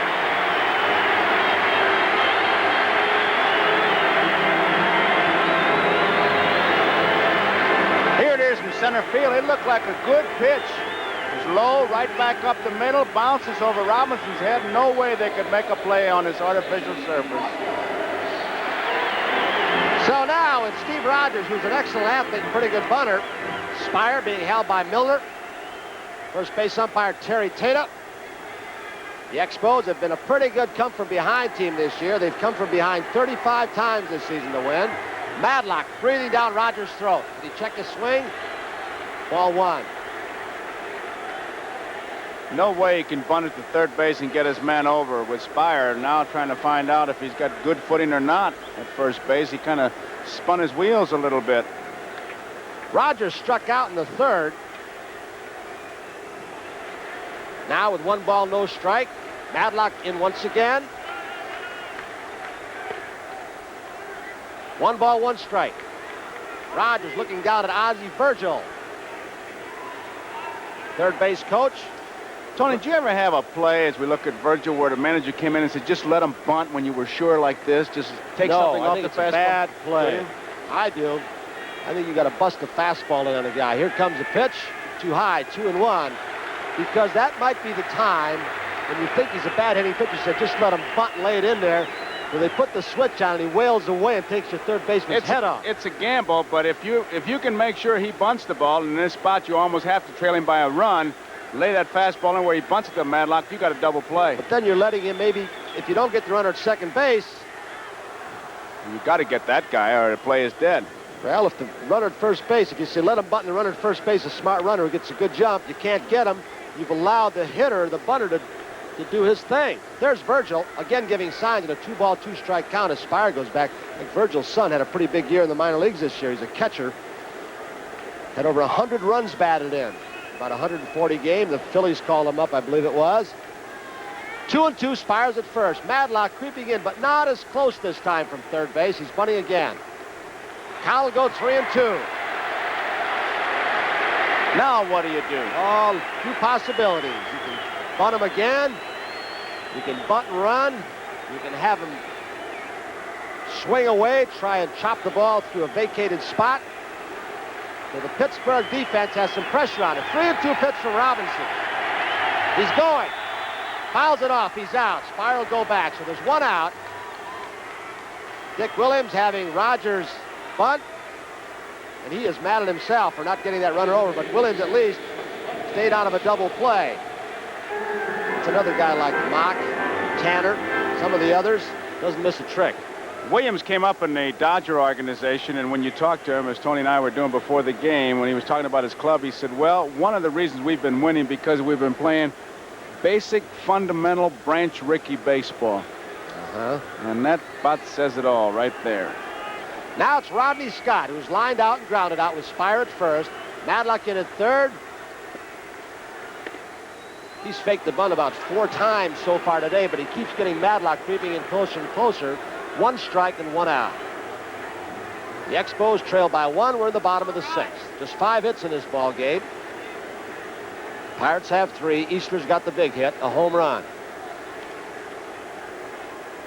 Expos bullpen now gets ready.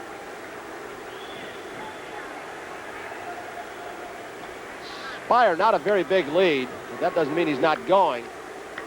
Rodney Scott, a tough man to double up. That bullpen way in the back is Freddie Norman.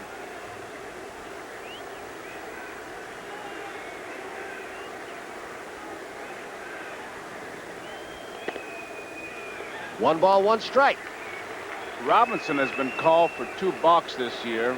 And Tony, with a 1-1 count, I wouldn't be surprised to see Dick Williams try to force something and start his runner. Well, he's got a pretty wide gap up the middle of the diamond. With Scott's speed from the left side, Foley is shaded toward third. Gardner's closer, so chances are he'd be covering if there is a steal. 1-1. Right there, a little throw by Robinson. Many times Tanner will ask his catcher or relay director to yell out to find out if something is going on. Maybe pick up a tendency by throwing over. He's not going. 1 ball, 2 strikes to Scott. Scott, a switch hitter. The left side hitting just .213. Right side he's hitting .314. Left side he's gotten, well, about 400 or more plate appearances. But he has served the purpose that Williams wanted him to serve. Shore up the right side of the defense and give him that speed on the base pass and defensively. Chopper, Foley, to Garner. Will they get Scott? No way. So they retire Spire. 6-4. There are 2 outs, but Scott at first base got a chance to beat you with those legs, or at least get the second.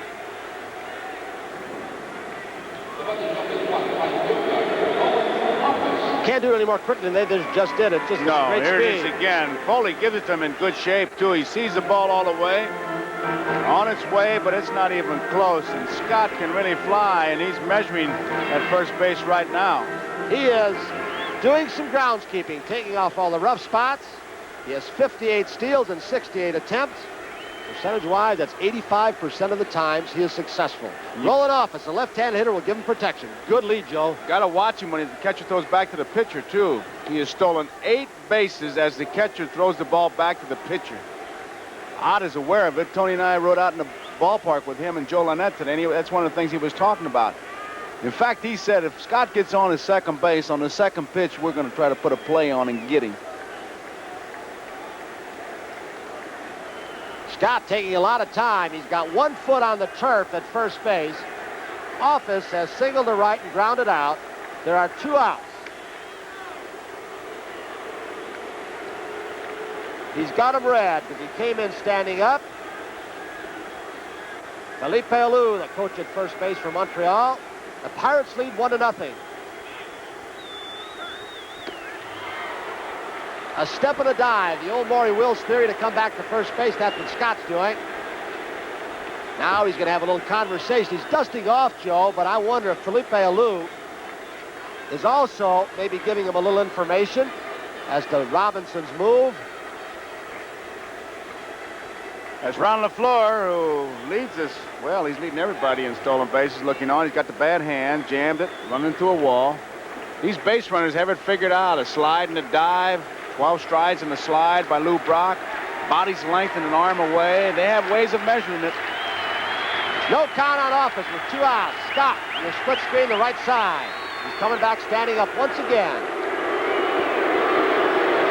Expo team leads the major leagues with 215 stolen bases. Robinson taking a lot of time.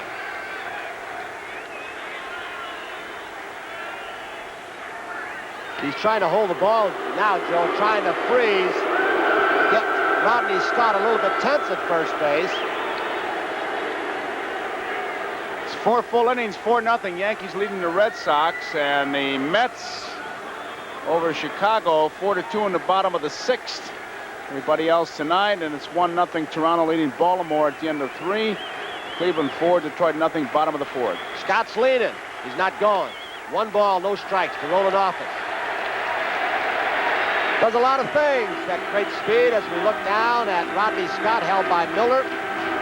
Joe Launette, and I think that's Skinner.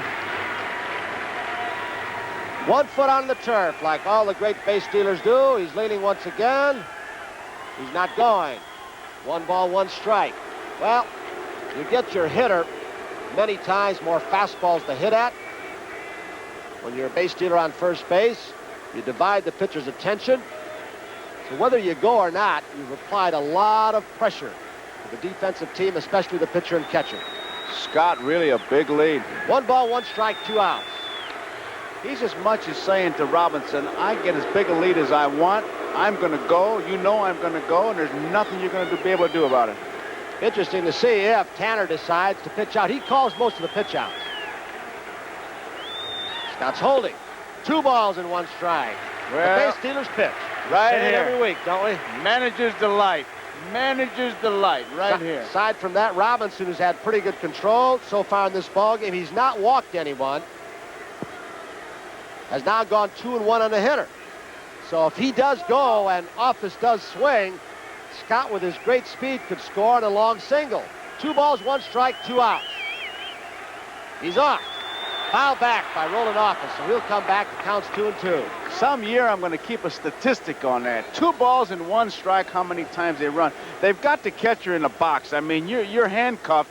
It's very rare that you have the real luxury of calling the pitch out. And Scott breaking 2-1 pitch. And I'll tell you, you talk about what speed does to a ball club. That Pirate bench, Joe Launette, Bob Skinner, Al Monchak, Chuck Tanner, all standing, watching, see if they could pick up something. Joe, is Launette standing as close as he can get to that catcher and still stay within the bounds of the dugout, is standing close so that Ott can hear him. With a left-handed hitter, Ott is concentrating on the pitch, and he's blocked out. So he's cupped his mouth. Launette has. He's going to say, there he goes if he goes. He's off. Changeup, popped up to the left side. Madlock drifting into foul territory.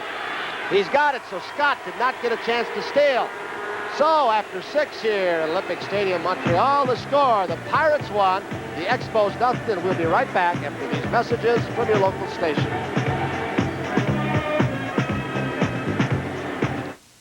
Saturday, as Buck found his love from the 20th century, is she an illusion or a deadly trap? Then say hello to Sister Sled, BJ. And hello, trouble for BJ and a lady cop Saturday. Shogun, the week begins Monday, September 15th on Channel 5. Joe Garagiola with Tony Kubek here in Montreal, and we've got one of those good old-fashioned pitchers battles going on here. The Pittsburgh Pirates, 1 run, a home run by Easler, 1 run, 3 hits, no errors. Montreal, no runs, 2 hits, and no errors. Tell you, these Expos, their pitching has really been something. Last night they got a 1-0 shutout, but today they're trailing by a run. First home run hit off them in all of September. This is the 12th game. Was hit by Easler, and that's the only run in this ball game. Dave Parker leads it off. Parker is 0 for 2. He lined hard to center field and bounced out Montanez to Rogers in the 4th.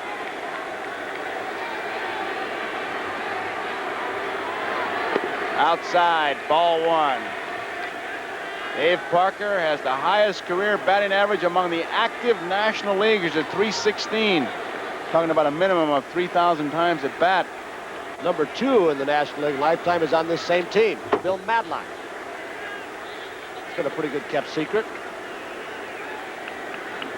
1 ball, 1 strike. I tell you, a lot of well-kept secrets when you look at the leaders this year, Tony. Home run, Schmidt, well, that's a familiar name. Harner with 31, Murphy 29, Baker 28, Carter 24, and Henrik 24. Parker takes it high. 2 balls and 1 strike. Pittsburgh bullpen gets busy. It'll be Parker, Eastman, and Madlock. 3rd, 4th, and 5th place hitters here in the 7th inning. Slow 3-1. Dave Parker.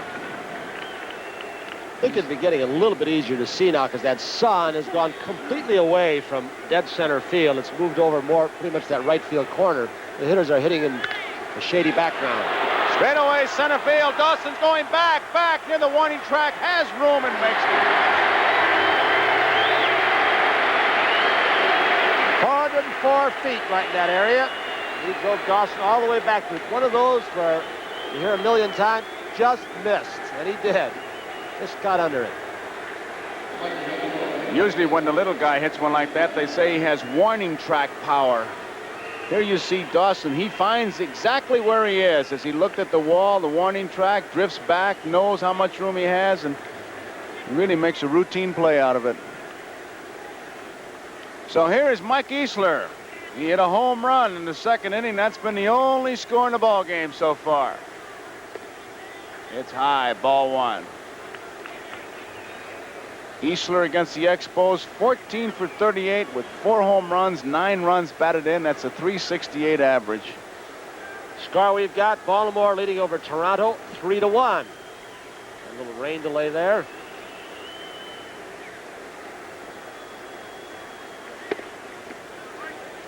Inside, 2 balls and no strikes. Mike Easler. A picture of patience as far as coming to the major leagues. Broke in 69. 3-0.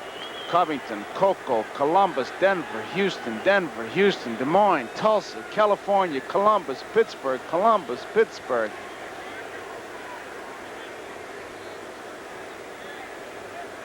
Always some pretty good years. There's the strike. 29 years old, born in Cleveland, Ohio, now lives in San Antonio. Acquired from the California Angels. Didn't get it, 3 balls and 2 strikes. Reacquired from the Boston Red Sox in 1979 from minor leaguers George Hill and Martin Rivas, plus some cash. 78 led the American Association with a .330 average. Good swing. He's been a consistent hitter. Easler has, both at home and on the road. He's at .310 on the road. This season he's hitting .319. There's Rogers, that with the seam sinker ball. That was one of those little nicks that a catcher gets. That's about a 7-calorie bite. It doesn't really bleed, but it hurts. Watch how low Carter gets. After he gives his target, he'll give the number of the pitch. One's a fastball, 2 curve, maybe 3 a slider. Wiggle might be changed. And then he gives the location with his finger. He lost him. Got away from him. The other thing about staying low like that, Tony, not only does it help the pitcher, but you get away from a lot of foul tips. They go over your head and get the umpire. So Easler is on. 1 man out. Madlock is the batter. And Thursday night, games people play. Mr. T will be back with the Mid-America Regionals, the toughest bouncers competition. And Bruce Jenner will take a special look at a determined high school coach and his battle on and off the field. Bill Shirk, our stuntman, will be back. Madlock waits and he takes his strike. Shirk will try to, well, he'll try his great escape over a pool of hungry, man-eating sharks. All this and more this Thursday. Games people play. 1 strike to count.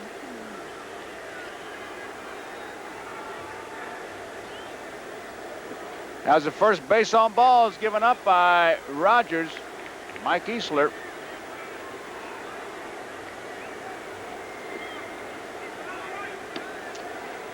$51,305.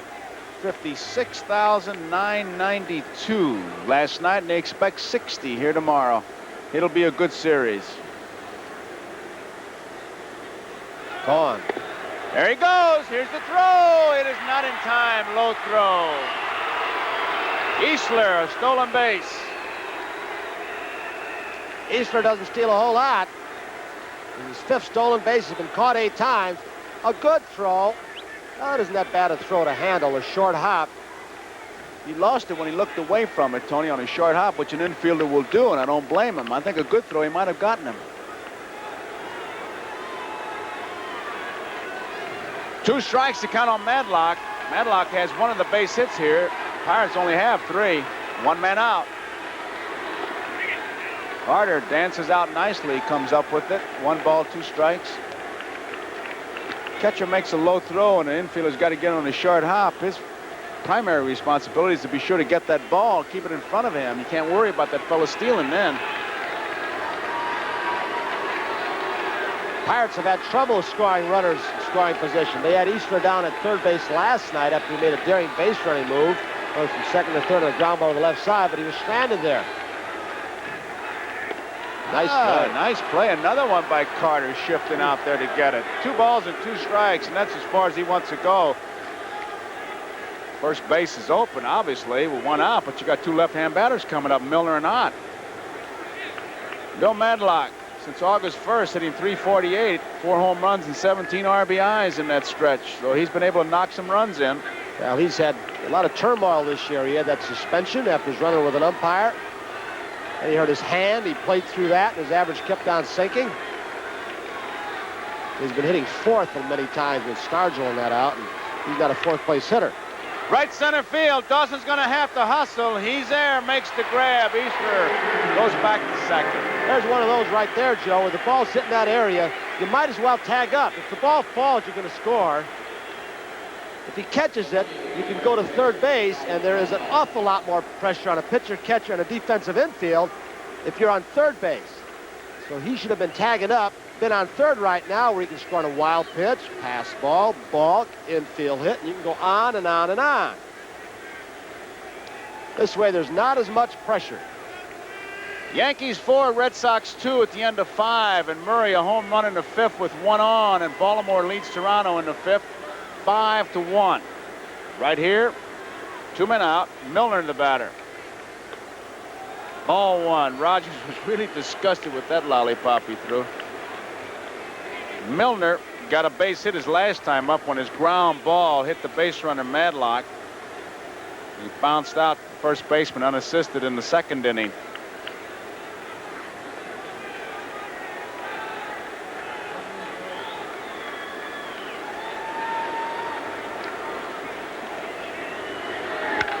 Will hit right field. In fast office, they may have a play at the plate. Here's the throw. It is safe. He had him. What a job Gary Carter almost did blocking Easler off the plate. Something that Ott tried to do to him yesterday. Pretty good throw by Roland Office. There's the Pirate bench. They pad that lead just a shade. Here comes the throw from Roland Office.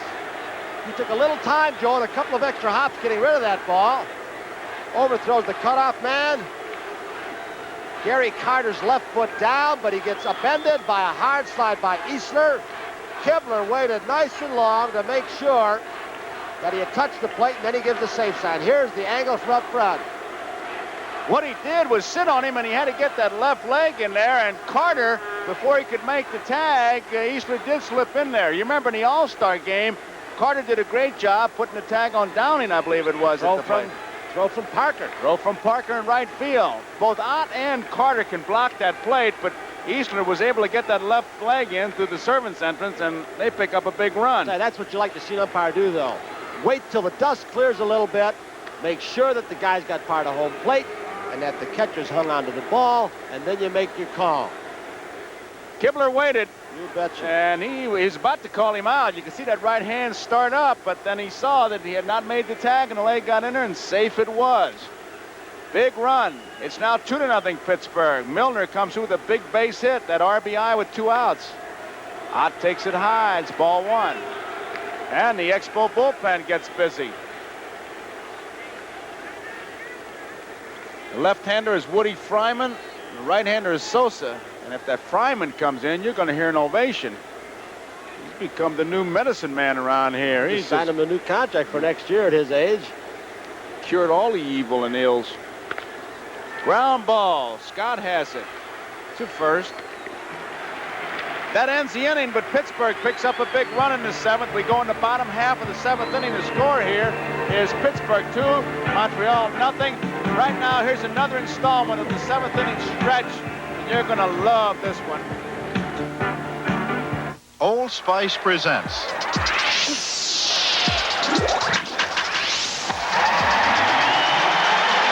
the 7th inning stretch, brought to you by Old Spice Aftershave and Cologne, a fresh, clean, masculine scent women love. Roy Campanella first turned pro at age 15, and he was always overjoyed that someone would pay him to play baseball. Roy was forever burly and squat, a catcher by default. The strength of his throwing arm was no surprise, and at the bat, his open stance was also suggestive of unlimited power. Roy menaced National League pitchers for 11 years, smacking 41 homers in 1953, the most ever by a catcher. Roy was MVP 3 times and bellwether of 5 Dodger pennants. Even when, in 1958, a tragic car accident confined him to a wheelchair, Roy never lost his spirit, and Roy Campanella remains today just as before, a beacon of joy and good cheer. Roy Campanella, we hope you enjoyed that. I'll tell you, got to be a man to play this game, but better have a lot of little boy in you. That's what Campy said. He's so right. Here's that home run by Mike Easler. Hit that in the 2nd inning. That was holding up. That was his 19th home run, and he got it all. 1-0 until the 7th inning when Pittsburgh picked up another run.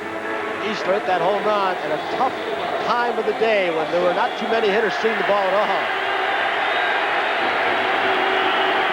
As the inning ended, Montreal pitcher Rogers had a conversation with John Kibler, and Ed Ott is talking to him now, and you can bet me it's about that play at the plate. John Kibler appeared like he was going to start that right hand going for the outsinger, but then he pointed to the foot and said, yep, the foot's in there. So Easler got that foot upended Carter, caught a part of the plate. So it's the bottom of the 7th now. Pittsburgh out in front, 2-0. Dawson. High ball 1. Dawson flied to center field in the 1st inning. Bounced out short in the 1st and the 4th. Montreal with 2 base hits. Single by Office in the 4th, a single by Spire in the 6th. Foul ball.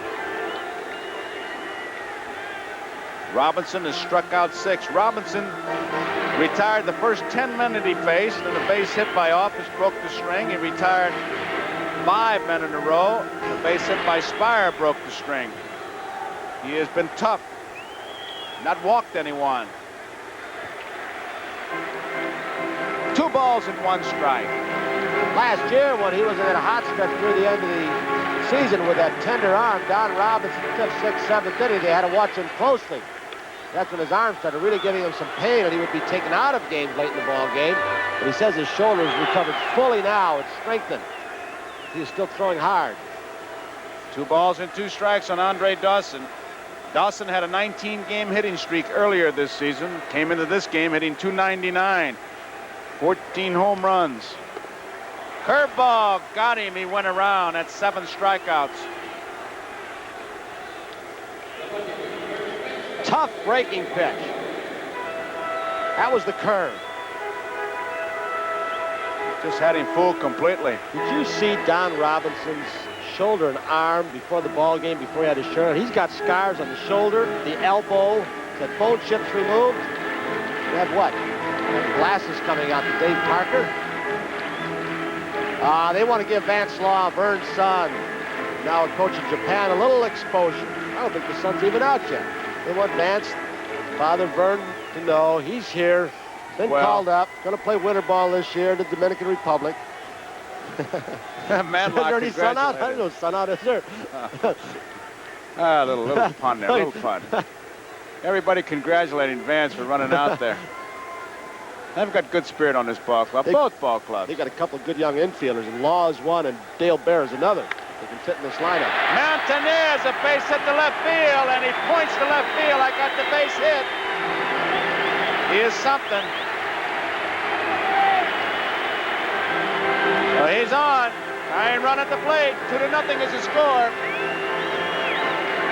After 5 innings, they got a delay in Toronto. Baltimore's out front 5-1. Murray, a home run in the 5th with 1 on. McGregor against Steve, but they're delayed by rain. Gary Carter, the batter. He fouled out his first time up, and he flied to center field. Leads the club in RBIs, leads the club in home runs. He's the man you'd want up right now in this ball game. Man on base, and you're down by 2.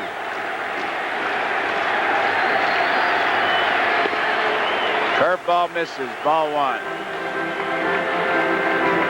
Carter on a 9-game hitting streak. Brad Jackson, that's Kurt Bavacqua, number 11. He's going to protect the pitchers. He does that very well, and he does lineups very well. The Colby is also starting to go down. Foul back. 1 ball and 1 strike with 1 out. Dick Williams looking on. He wants a couple runs. What was it he said to you before the ball game as we were coming upstairs? He said he remembered you for one thing. You led the league for skidding on the cinder track in Forbes Field. What do you mean by that? It was a low dugout, and those guys would be watching a foul ball, and I'd slide and kick cinders in their face. Line drive! Nice play by Foley, but Montanez gets back. That ball was hit hard, but right at him.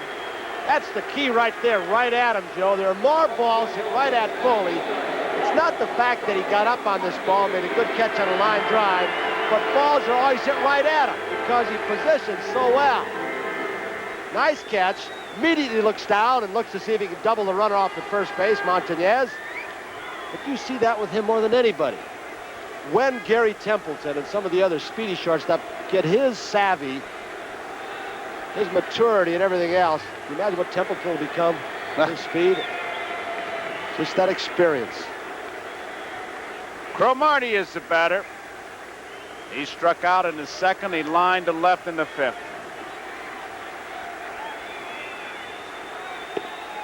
Strike is called a fastball.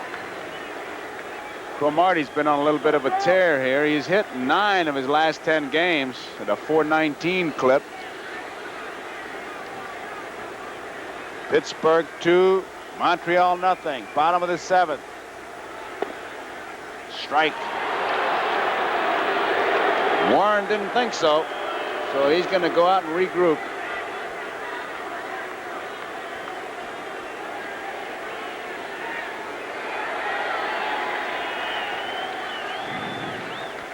He's got career highs in home runs, 14, and RBIs, 66, Cromartie.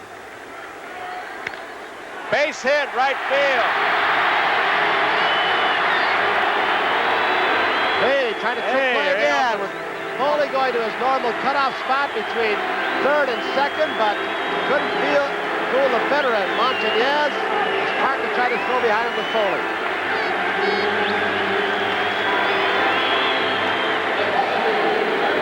Philippe Alou talking to Cromartie. He's on at first. Montanez is on at 2nd. There are 2 outs.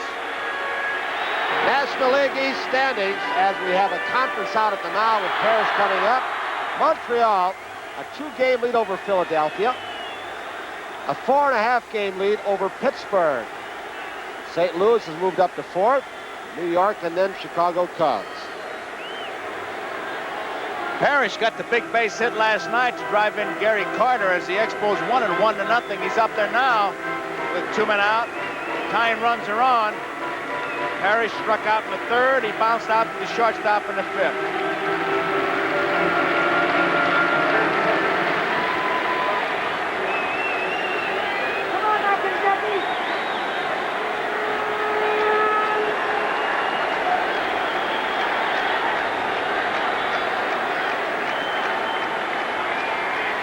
Strike 1, didn't get it. Montanez at 2nd base. Cromartie's on at 1st. 2 outs, 2-0. Pittsburgh out in front. Bottom of the 7th.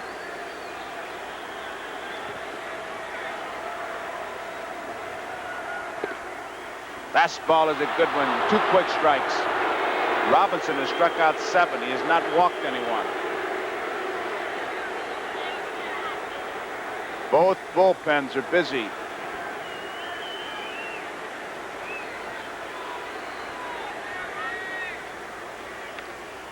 Foul back.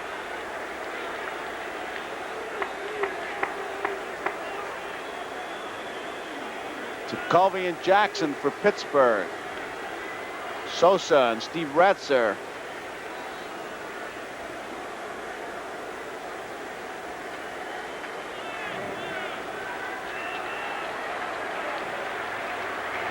Two strikes to count, 2 outs. Tying runs are on. Montanez is at second. Cromartie's on at first.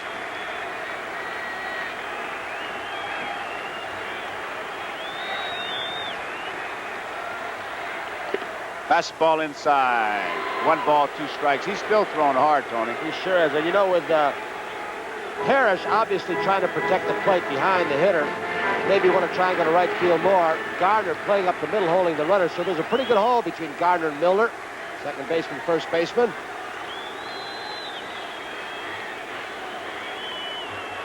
1-2 pitch.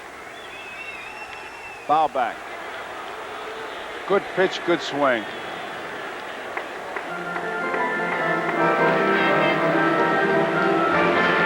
Now that outfield, especially in left and right, even Moreno and center have moved back a little bit, because now is not the time you want an extra base hit. You might give ground a little bit and play deeper in this kind of close ball game, because they're trying to keep the guy from first base from scoring and the hitter from getting an extra base hit. So they want to cut those alleys down, and if there is a hit, hold them to a single.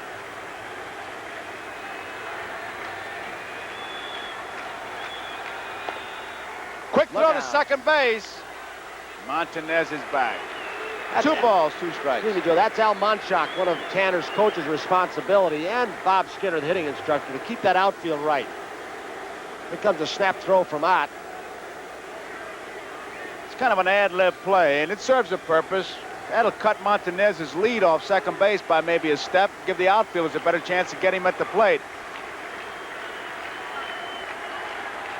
2-2 pitch. Fouled out of play. Pirates also have a pickoff play, and it's a set play where the catcher throws the ball to the pitcher, and the pitcher, as soon as he gets it, wheels and throws without even looking, because the catcher's already set it up. What do we see him do a couple weeks against the Cubs?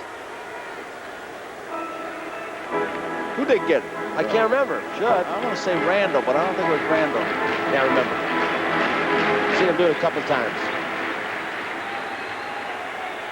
2 balls and 2 strikes, 2 outs, 2 on, 2-0, Pittsburgh leading. Struck him out. Robinson, a big strikeout. 8 strikeouts in the ball game. And that ends the 7th inning, so the Pirates get out of the jam. Expos do not score. End of 7, 2-0, Pittsburgh over the Expos.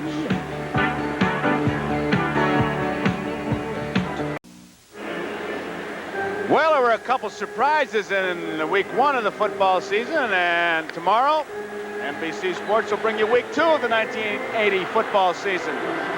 We'll start, as always, with NFL 80, and then most of you will see the Pittsburgh Steelers against the Baltimore Colts, or the Oakland Raiders against the San Diego Chargers. And we'll be regionalizing, so there'll be some other regional games. That's tomorrow on NBC. Check your local listing for the game and time in your area. Boy, the 2 beauties, the Steeler and Colts, and Raiders and Chargers. Football.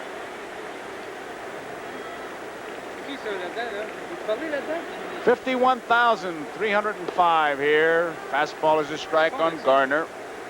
Rogers, after 7 innings, has made 93 pitches. Robinson has made 100 pitches after 7.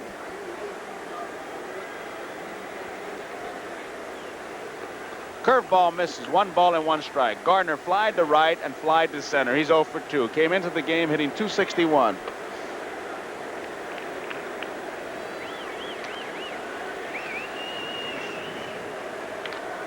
Pops this one up. Chris Spire, the shortstop, says, "I'll take it." One-handed catch by the shortstop. Last of the one-handed shortstop catchers. And we've seen one other shortstop do that this year. We've seen a lot of outfielders do it. Robinson will bat for himself, and I kind of expect him to get a little bit of a hand. Let's see if it happens. Must be sitting on him. Or they got gloves on. Or they're handcuffed. Or they're asleep. Or it's an oil painting. Well, it's a hometown crowd. Strike one. That applause rivals only the applause that Tony Kubek got in Milwaukee when he hit 2 home runs in the World Series for the Yankees against the Milwaukee Braves. Ground ball. Chris Spire has it. Easy out. Well, you think of Canadian baseball as being something unique and new. The Dodgers had a farm team in the minor leagues for many years. Your guys like Jackie Robinson came through here. This is where the Dodgers tried to hide Roberto Clemente, who wouldn't be drafted. So, in fact, Dick Williams managed for 2 years in Toronto. Sparky Anderson's managed up here. Tanner's been in this area. So they've got a pretty good heritage of baseball up in Montreal and Toronto. So let's watch Willie Montañez on this throw from Chris Spire. Mr. Magic. Willie made it look easy. See.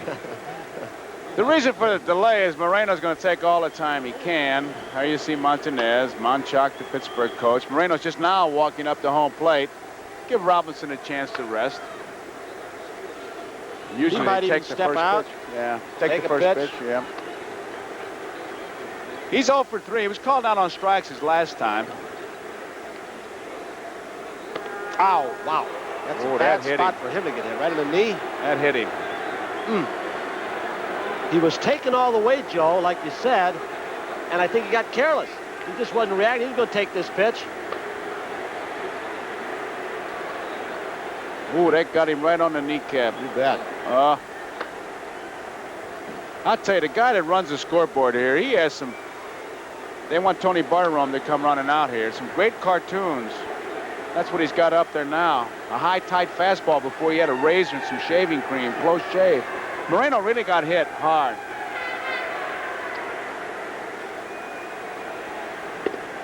It's the second time this year that Moreno's been hit by pitches.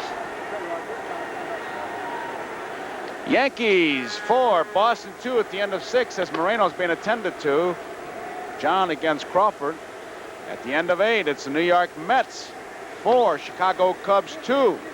St. Louis at Philadelphia, Los Angeles, Cincinnati, San Francisco at Houston, San Diego at Atlanta tonight. And it's a 5-1 score. Baltimore over Toronto in the 5th. Murray a home run. That game delayed by rain. May have started it. And it's Detroit at Cleveland. Cleveland leading that game 4-2 at the end of 7. Gura for Kansas City against McCarty in Oakland. And tonight is Texas at California, Minnesota, Chicago.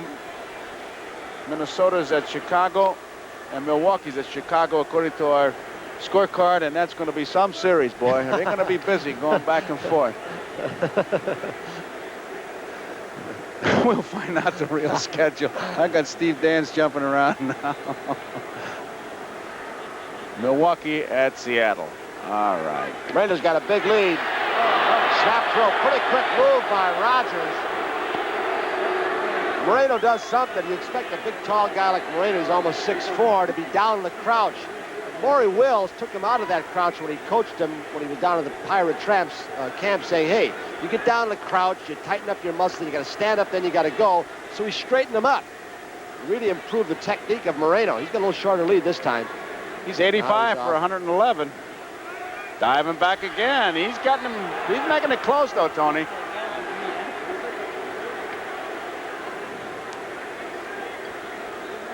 He's got some pretty good stats as far as stealing against Montreal. He has stolen 10 times in 13 attempts. Good lead.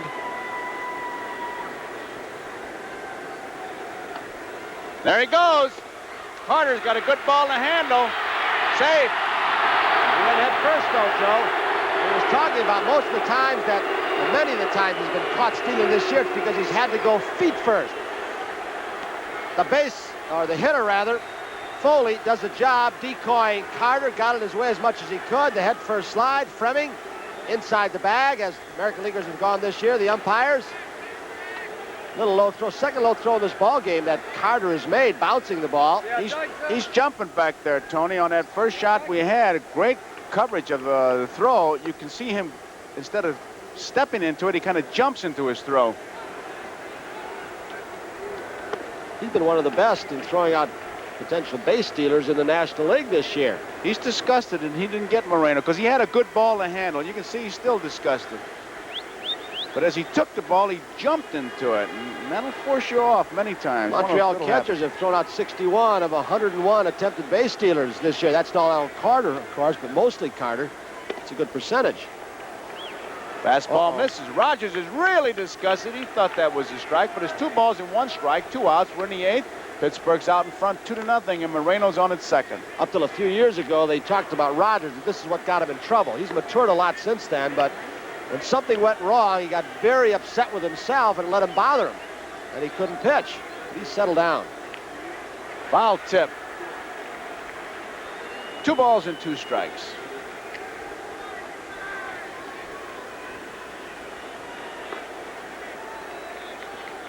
Remember a few years back when he was having some problems pitching with his good stuff, and I don't know who it was, said that he's too smart to be a good pitcher. He thinks too much. He wants to nibble, and he gets himself in trouble. I don't know if you're going to be too smart to be a pitcher, but you can't nibble too much. Foul ball.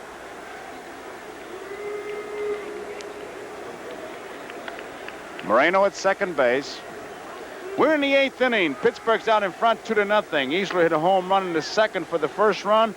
And a walk to Easler, stolen base, and a single by Milner. Easler scored both runs.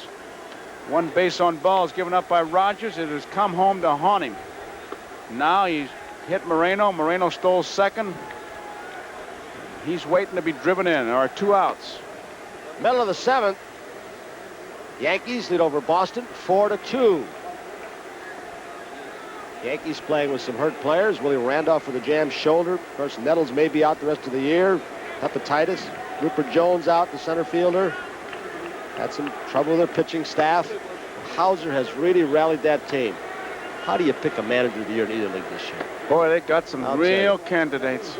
I think this year that award's going to be a farce because there are too many guys who've done a good job. There goes Moreno, going to steal third. Ball is hit to center field. Should be no problem for Dawson. He makes the catch. So that ends the 8th inning. And the scores, we go to the bottom half of the 8th inning. Pittsburgh 2, Montreal nothing. It'll be Spire, probably a pinch hitter, and Scott for the Expos in the 8th.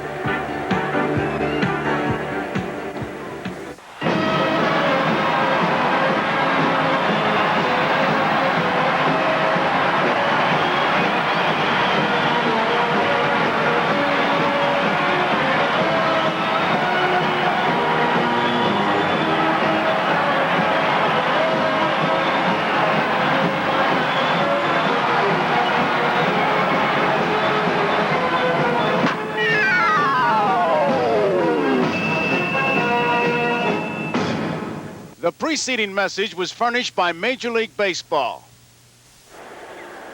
51,305 here in the ballpark, and what a ball game they're seeing here in Montreal. And there's this skyline of this beautiful city, St. Lawrence River. Delightfully cool here. And that right back there, I think, is how the town got its name. Mount Royal, Montreal. It stands for Royal Mountain. Tell me about your French class. Oh, no. I said knuckleball on the plane coming up here. I call it a papillon. I came up with Jocko Conlon to Chicago. You and didn't say too much, did you? No, I had to listen a lot. Hey, he told me one great story, though. Chris Spire is the leadoff man. High ball one. He said, you guys talk about Wade Hoyt being 81 years old last week. He said, I saw Wade and I told him, I said, hey, listen, I was in the 7th grade when you were pitching. I'm 80 and you're only 81. You don't have to tell your baseball age. Spire takes it high. 2 balls and no strikes.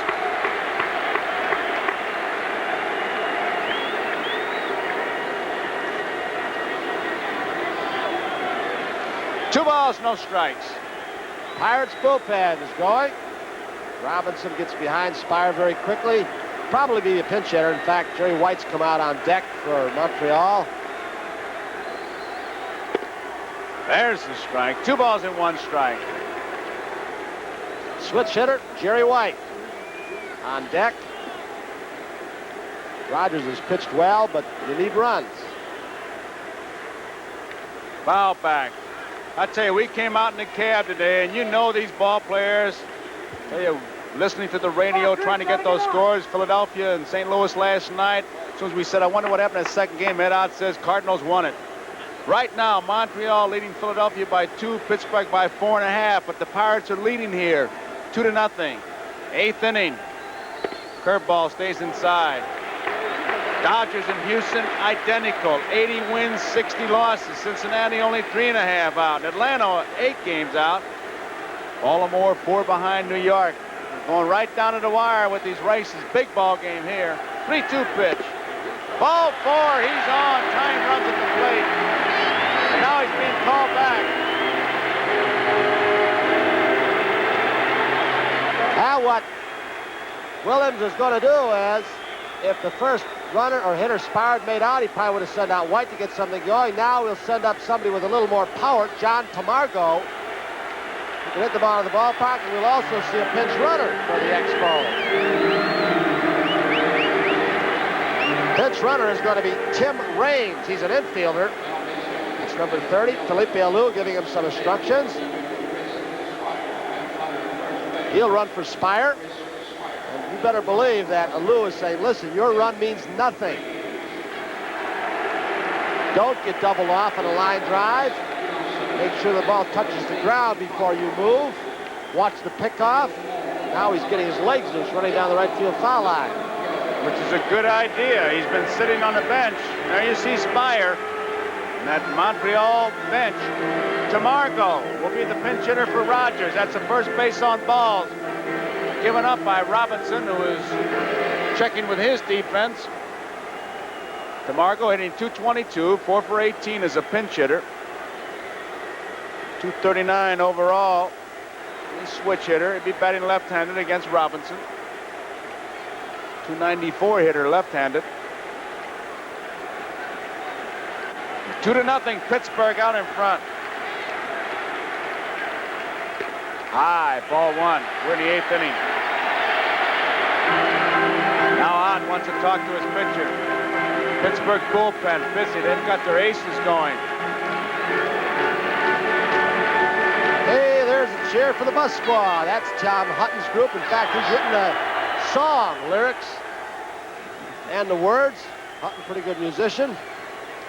Bus squad, the bench. Let's see, the Cubs have got the Pine Brothers. That's Larry Bittner's group. Tamargo's big year in the minor leagues for a home run was 10 to New Orleans in AAA ball. Down the right field line, near the line, Parker, does he have room? It is a foul ball in the stands. Parker, you see, dejected. He was there. Just ran out of ballpark. 1 ball and 1 strike on John Tamargo, the pinch hitter. Bus squad, and Tony's got those lyrics out. I won't do the whole lyrics, but what bus squad stands for is the B stands for broke. That's sometimes true. U means underrated, through and through. S is for the superstars. We're not, but we always get our all and never stop. Get the net, folks. Got him! He picked him off. The one thing that didn't want to have happen, and now they're going to have an argument. Here comes Williams. You talked earlier about the quick pickoff move that Don Robinson had, and he just showed it. Williams is going to have his say-so with Terry Tata. He was leaning. Here's the throw to Milner. Alou is blocking off the hand as the ball and the glove touch the hand. But Tata was right there. He did lean, though, Joe. He was leaning. He was leaning towards second base, trying to get a good jump in the event of having to break up a double play. So it's no longer the tying run at home plate.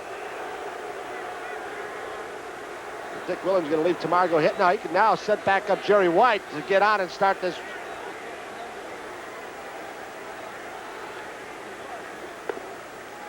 That's low. 2 balls and 1 strike on Tamargo. Here's another look. You saw the weight on Raines' right foot leaning towards second base. He slaps the throw right down there at the corner of the bag, and the glove is there before the hand comes in. Alou did not argue a whole lot. He'd be the guy really would have let loose, I think. It looks like Milner was able to get that glove between Raines and the bag. He put that glove right on the corner of the base, the outfield side that the base runners go for. He didn't swipe at the runner. A good tag and a good snap pickoff throw. The way he was positioned looked like he had half the bag covered with his right foot, Milner did, knowing that the only place he had to protect was from half the bag to the outfield side, and he put that glove there and got a big out. Foul ball. We've had 3 close calls on the bases today. Kibler had the tough call. Tough call at second base for Froemming. Tata just had a tough call. Right. And we prove once again the umpires are 99% right. But please don't get us on us when we do say you missed one when the replays show it. Ball 3. We know you guys are almost perfect. And we know that because you always tell us every week. We are almost perfect. Foul out of play. At times, in fact, Kenny Fouts was on the plane coming. He's our director, and he pops up those replays along with our producer, George Finkel, but he was on the plane with Kibler, and Kibler said, you guys always only replay the ones we miss.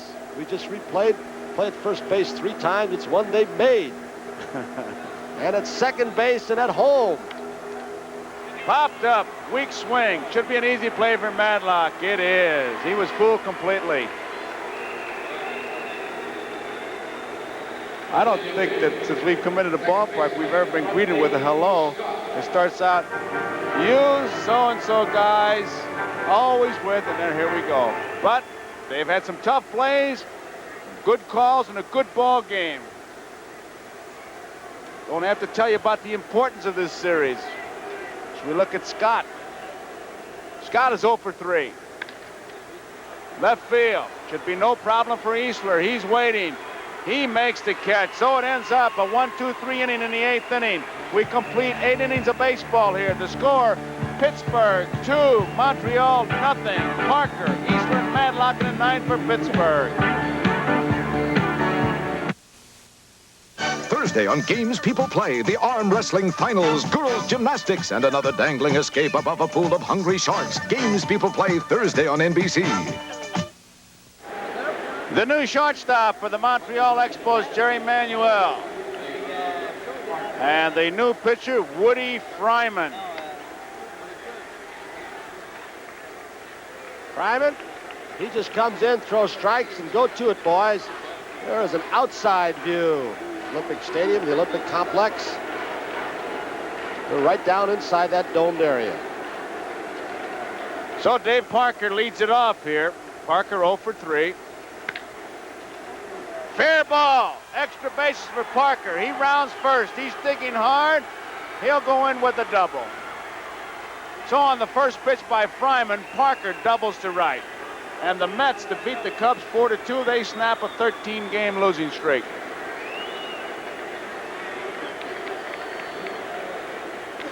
Fryman this year, 6 wins, 4 losses. Very impressive ERA, 2.13. He's been in 53 ball games. This is 54, all in relief. For an old guy, he struck out 52 and 72 in the 3rd innings. He started his baseball career professionally. They found him pitching semi-pro baseball. Worked that tobacco farm of his for many years. I don't think he played in the major leagues until he was about 29, as I recall. He's 40 right now. Turned 40 April 12th. Born in Ewing, Kentucky, April 12th, 1940. Still lives in Ewing, Kentucky. 1965 was his first year with Batavia. He's got Parker at second base. Mike Easler, who's had himself quite a day as a batter. It's outside, ball 1. Easler hit a home run in the 2nd. He bounced out in the 4th. Walked, stole 2nd, and scored the 2nd run on a base hit by Milner. He was robbed of that base hit in the 4th by Scott as he went up the middle and somehow caught the ball and threw him out. 1 ball and 1 strike. With men in scoring position. Easler hitting at .362. Trying to pull the ball with nobody out and a runner at second base, but that's not easy off Fryman. Fastball slider. Power pitcher Woodie Fryman.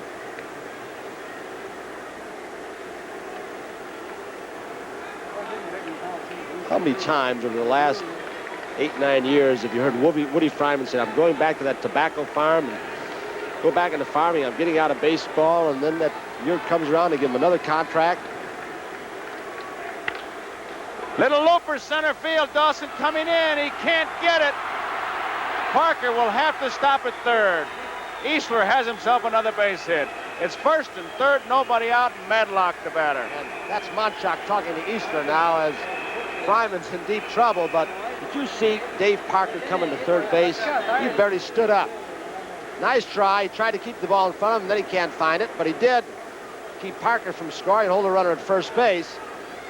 Joe Lynette, if you look at the replay once again, the third base coach said this has been his toughest year for coaching third base because guys like Parker, great base runners, I used to normally send home. I can't anymore because of his bad knee. He's saying that he had him thrown out at home plate on a close play a couple of weeks ago, and Parker limped off. He said, I never felt so badly in my whole life. He was a superstar, and I sent him in, and I thought I ruined his career.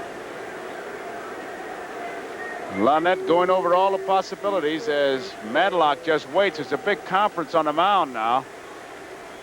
Sosa's been throwing in the bullpen. Fryman will be pitching to Madlock. Nobody out. Top of the ninth. Pittsburgh out in front, 2-0. Looking to the bottom half of the ninth inning, Montreal will send up Office, Dawson, and Montagnier as the second, third, and fourth place hitters. Outside, ball one. That infield's in. Cut that runner off home plate. They'll concede a double play, but they can't afford to give up any more runs the way Robinson's pitching. Foul ball, out of play. Joe, it was Woodie Fryman read the Montreal papers yesterday when we came in, who said before yesterday's game that this Montreal team still does not completely believe in itself. And I get one of the comments he made. He said, until you do it one time and win a pennant, they're always going to be doubters. And they won yesterday. I'm sure they felt better today, but could be close again after this ball game. Fastball misses. But as if Pittsburgh wins the ball game. 2 balls and 1 strike. Bill Madlock. Nobody out. Parker's at third. Easler's at first.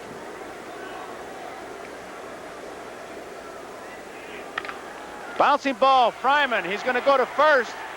Heading for second. Easler. Parker stays at third. He goes to second where he might have had a shot. He keeps the double play. Now it's second and third. Billy Madlock tried to hit the ball to the right side in the hole between second and first. Fryman worried about Parker, bluffed him back, and only got the out at first base. Now they're runners on second and third. No double play situation.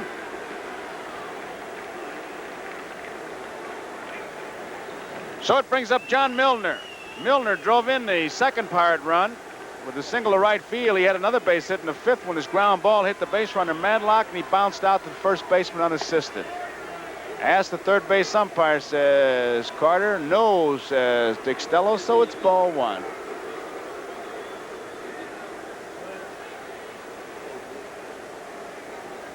Easler's at second, Parker's at third. 1 out. Ground ball, base hit. Parker's going to score. Easler is going to be held up at third. It's a 3-0 ball game. The difference might have been if it had been first and third. Dick Williams, again, might have elected to play his infield a double play depth. He's a little bit deeper. He may have turned the double play. Look at how much ground when you play in, even with the bags. Rodney Scott with excellent range, just can't get it because he takes about 1 step and the ball scoots through on the turf.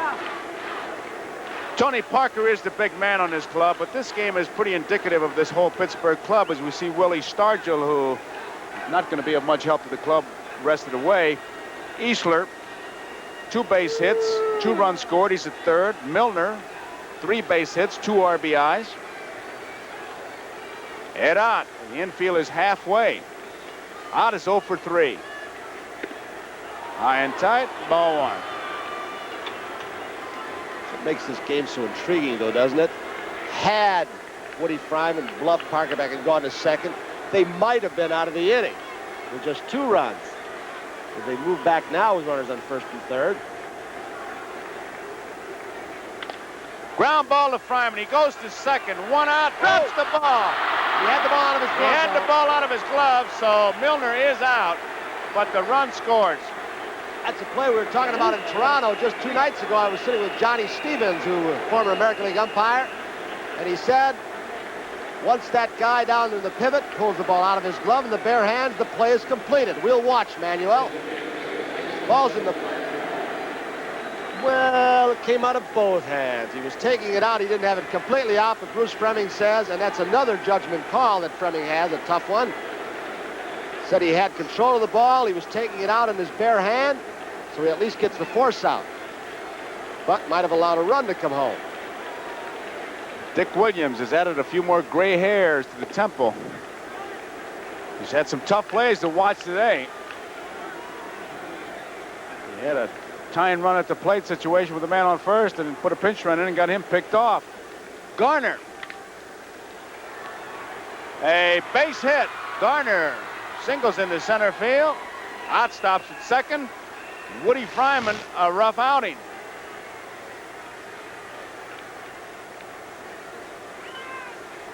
So Don Robinson will bat for himself. 2 runs are in, 4-0. We're in the 9th inning. The Expos have made just 8 errors in the last 20 games. And those outfielders have 36 assists in 1980. LaFleur leads the ball club with 14, Dawson 11, Valentine 6 outfield assists. And is always not a true indicator. Because LaFleur's arm is all but gone this year. He hurt his shoulder. So they're running a little bit more on him. That's a strike to Robinson. Robinson lined to the shortstop in the 3rd inning, bounced out to the shortstop in the 6th, and again in the 8th. Foul back. 2 quick strikes. This inning started with a double by Parker, a single by Easler. It was 1st and 3rd. Madlock bounced out. Milner single. Out into a force play. 4 base hits so far. Down the left field line, it is foul.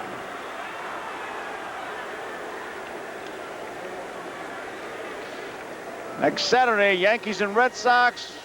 Montreal at St. Louis. PR games. You check the listings in your area for the game in your area. If Pittsburgh holds on to this lead, they will drop just 3.5 games behind Montreal. And Philadelphia, they would win. They could drop, well, they could move up to just a game behind Montreal. It's tight. You betcha. 1-2 pitch now to Don Robinson. Taps it. Woodie Fryman off the mound will have to make the play himself. He does to Montanez. That gets Robinson. Ends the inning, but the Pirates pick up 2 big runs.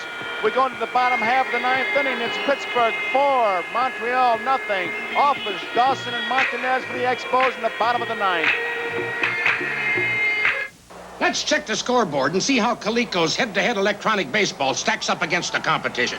Sure, some games have base stealing and pitch selection. But for real 2-player action, only head-to-head baseball has computed batting averages for each player, hitting for average or for extra power, 16 pitching variations, including a pitch-out, extra innings scoring, and more. It's no contest. Get head-to-head electronic baseball by Coleco, now that you know the score. Well, we've had a big argument going on all during the commercial. Dick Williams has been thrown out of the game. There he goes. Rodney Scratcho was coming off the field, the Expos second baseman, and the next thing we looked up, Scott was in a heated argument with Terry Tata, the first base umpire. Don't know who started or why it started, but they went at it. Felipe Lou, the first base coach, got between them. Tata then continued to argue with Scott. Williams came out. Froemming got in, as did Kibler and Stello. Next thing you know, Froemming came over and kicked out Dick Williams. Williams went out there to protect his ball player, and next thing you know, Williams was in an argument with Froemming, and he was really, I don't know what he said, but he said it in a hurry because he was gone in a hurry. It started between Rodney Scott and Terry Tata. Now Williams is going to give control over to the club. Has he also thrown Scott out? Must have. Both of them are leaving. He probably gave it to Scott. Yeah. Williams is escorting him to the clubhouse. So I'm assuming, or we're assuming, that Tata threw Scott out for the argument that started off what we don't know. They were really jawing at it. Williams came out to protect him. Froemming threw Williams out. One thing that, well, a couple umpires did in that situation, they follow the player. If a player or manager or coach argues too vigorously, With an umpire chasing, they kick him out. Now they're throwing things at Parker and Wright. Parker's getting thrown at things at him and Wright. Well, while this is going on, let's pause for station identification. This is the NBC Television Network. This is WMAQ-TV, Chicago. The crowd here, 51,305. Well, they had some controversy last night. They got bigger controversy today. I'd like to know what the argument was about. We're trying to find out. Because Scott and Tata really went at it. And pretty soon, here comes Kibler down from home plate. Stello from third, Froemming from first, and Williams got in between them. And then Williams and Froemming got into it, and pretty soon Williams was on the launching pad. I don't understand why the fans are throwing things at Parker. I guess that's the price you pay for being a superstar. He will not go back out. He is coming in. I'm sure they'll make a PA announcement that the people who are doing this, if they could catch him, would be ejected from the ballpark. It was Parker earlier this year in Pittsburgh where they threw what? Nuts and bolts at him, batteries at him and things. Right. And he refused to take the field and put a pretty good blast on some Pirate fans. Kibler's going to ask him to make an announcement now. I wish he would tell us what the argument was about. Warren Cromartie comes out to right field from the bench. The man who did the lineup for you before the ballgame for Montreal. He's saying, cool it, guys.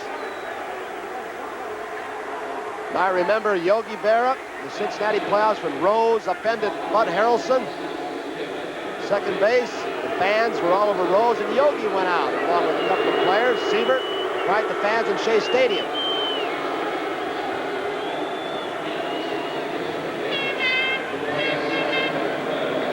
Detroit and Cleveland at the end of 9 are tied at 4 apiece. And at Baltimore, Toronto, we've got to the bottom of the 5th, delayed by rain as we look at young Dale Berra. Parker's walking off the field. Baltimore 5, Toronto 1. Parker's getting a helmet is what he's doing. He came all the way to Tanner, told him what's going on, threw his soft cap in. He's going to go back out, but it's going to be with a batting helmet. Yankees 4, Boston 2 at the end of 8. And the Mets beat the Cubs 4-2. Final. And snapped a 13-game losing streak.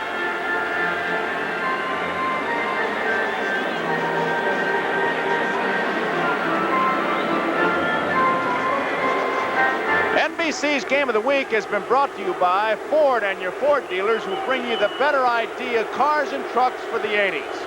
And by Lowenbrau. When you want the taste of a truly great beer, there's really only one. Tonight, let it be Lowenbrau. And by Laterly Laboratories, makers of stress tabs, vitamins your body doesn't store. And by Brill Cream, a little dab will do ya. Well, the umpires meeting now around home plate. John Kibler as Parker picks up some of the debris. Kibler explaining it to Tanner. It's 4-0. Pittsburgh out in front. We're in the bottom of the 9th inning. And as the top of the 9th ended, Rodney Scott got into the big argument and was thrown out of the game. So Kibler's about ready.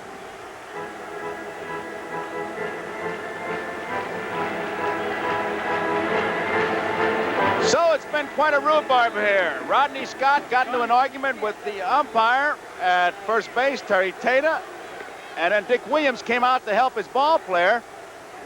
This was just a few moments ago. We taped it, and now Williams is getting the word into Tata. Now watch Kibler trying to say, let's go.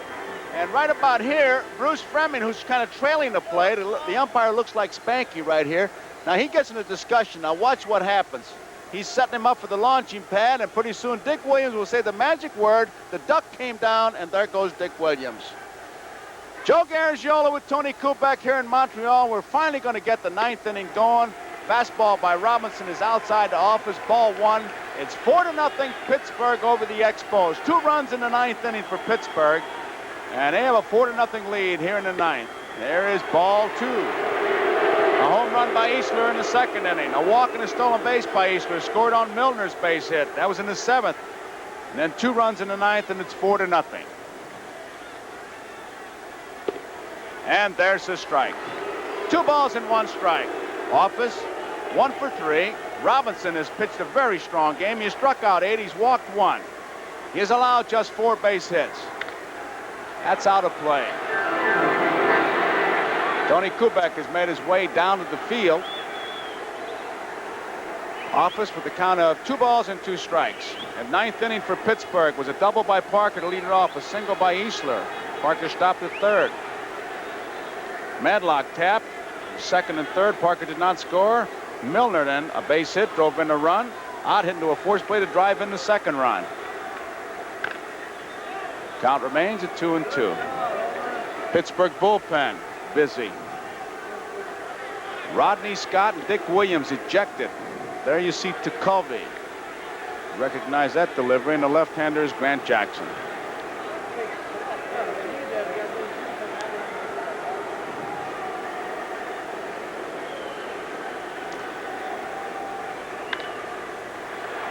Foul ball out of play. Count remains at 2-2. We've had a rhubarb.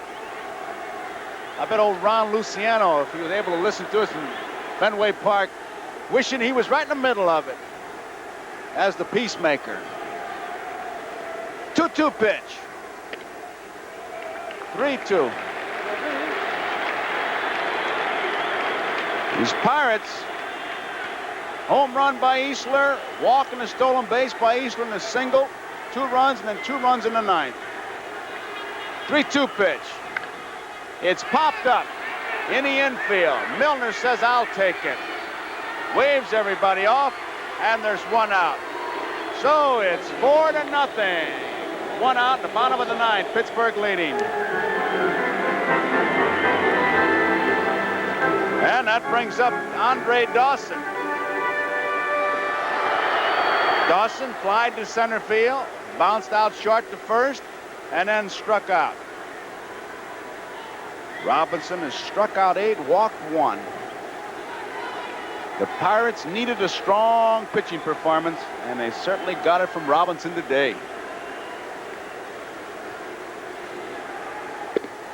And there's a strike.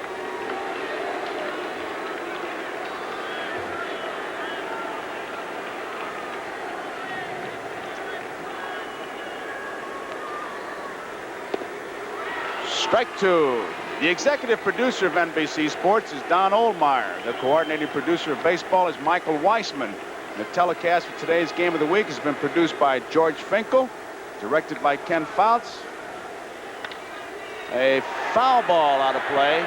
Our associate director today, Joe Michaels, and our production associate, Rick Stern.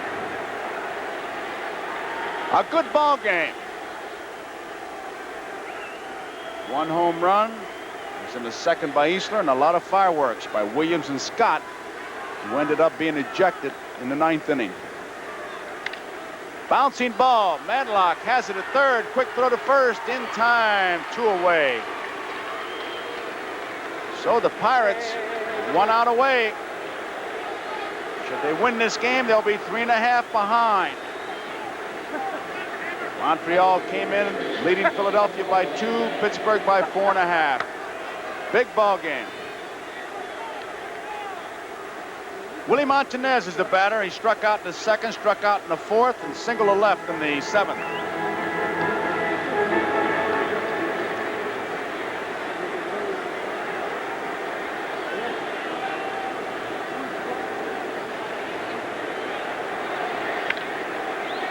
Pop foul near the stands. Everybody giving it a chase. Foley running hard. Madlock.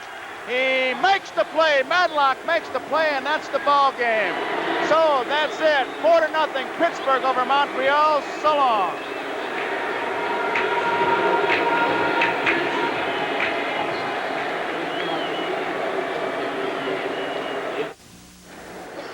Don Robinson and the Pittsburgh Pirates, a big win over the Montreal EXPOS. Last night, Montreal won 1-0. Today it was 4-0. Pittsburgh over Montreal. The winning pitcher Robinson, 6-8. The loser was Rogers, and the big man was Mike Easler. Had the game-winning RBI, which was a home run, but he also contributed walk, stolen base, and a run in the 7th, a single, and he scored in the 9th inning. So 4-0, Pittsburgh over Montreal.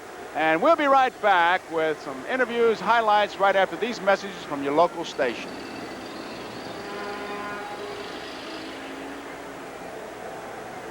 believe it.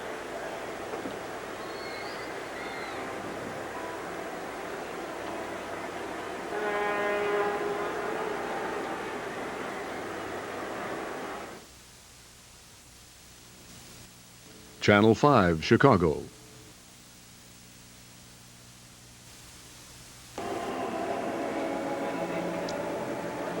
Well, when you look back over a season, there are many, many factors. And when you get into a jam like the Pittsburgh Pirates were in today before today's game because they lost that tough one last night, 1-0, you say to yourself, we either have to get a lot of hitting, somebody's got to pick this ball club up with the bat, or somebody's got to do it with the arm. And today they did it with the arm, I think, although Mike Easler certainly comes in for a lot of credit. But Robinson was in complete command of this whole game. He took charge, he fired the ball, and it looked like he was going to win it all alone if they just gave him one run, which Easler did with a home run. But then you have to go to Easler, who has come through with some big base hits all year. This is a young man who's been up and down like a yo-yo in this Pirate organization and would have been happy with 20 times at bat as a starter when spring training started because it looked like he wasn't going to be able to play. He was behind too many good ball players. But he's been playing regularly, and what a job he has done. A big victory for the Pittsburgh Pirates. The final score once again 4-0. And Tony Kubek as one of the Pirates down there, and I'm sure they're feeling pretty nice right about now. Let's get some of that feeling as we go to Tony. All right, Joe, thanks a lot. The winning pitcher of today's ball game with 8 strikeouts, just 4 base hits, Don Robinson. You were your overpowering self like you were at the end of the year last year, Don, and through the World Series and also the Championship Series. Well, I'm feeling good right now, Tony. You know, at the first part of the season there, I've just come off surgery, and I was still a little weak from my arm wasn't really totally built up. And now my last 2 starts have really been strong. I've been throwing the ball really hard and with a good breaking ball. And especially against Montreal, you got to have a breaking ball because they got those right-handed hitters. It's exceptionally tough also when you've got good speed, and you made a big pickoff move to get range. There was a big argument about it, but it looked like you had him. Yeah, I thought he was out. I saw him jump. He was half and half on the turf and the dirt, and then I saw him jump up in the air, and as soon as I saw him jump, I turned him through, and I thought he was out, too. Well, Milner made a good tag because he snapped the ball, not reaching for the runner, but right for the outfield corner of the bag, and he just put the hand right into it. It was a tough call and a good ball game, but you didn't throw a whole lot of off-speed stuff. How many change-ups, off-speed pitches? I think I probably threw 3 change-ups, and 2 of them was hit for outs, and the other one was a ball. You know, we were talking before the ball game. When you go into any kind of clubhouse and you look at pitchers and you see the arms and the elbows, and I recall earlier this season when we saw the scar on your shoulder from the surgery, the scar on your elbow with the bone chips. The mortality rate on pitchers is so high, sometimes you've just got to pitch with pain, don't you? That's right. You know, I had my first surgery. They told me I'd be a lot of pain when I first come back, and I went to Puerto Rico and played winter ball, and you know, I pitched right through the pain. This time I come back last year, there was pain almost every time I went out and pitched in my shoulder. I pitched right through it. Then this year, at the start of the season, I was on a disabled list because I couldn't pitch. I couldn't really bring my arm back good enough to really throw as hard as I wanted to.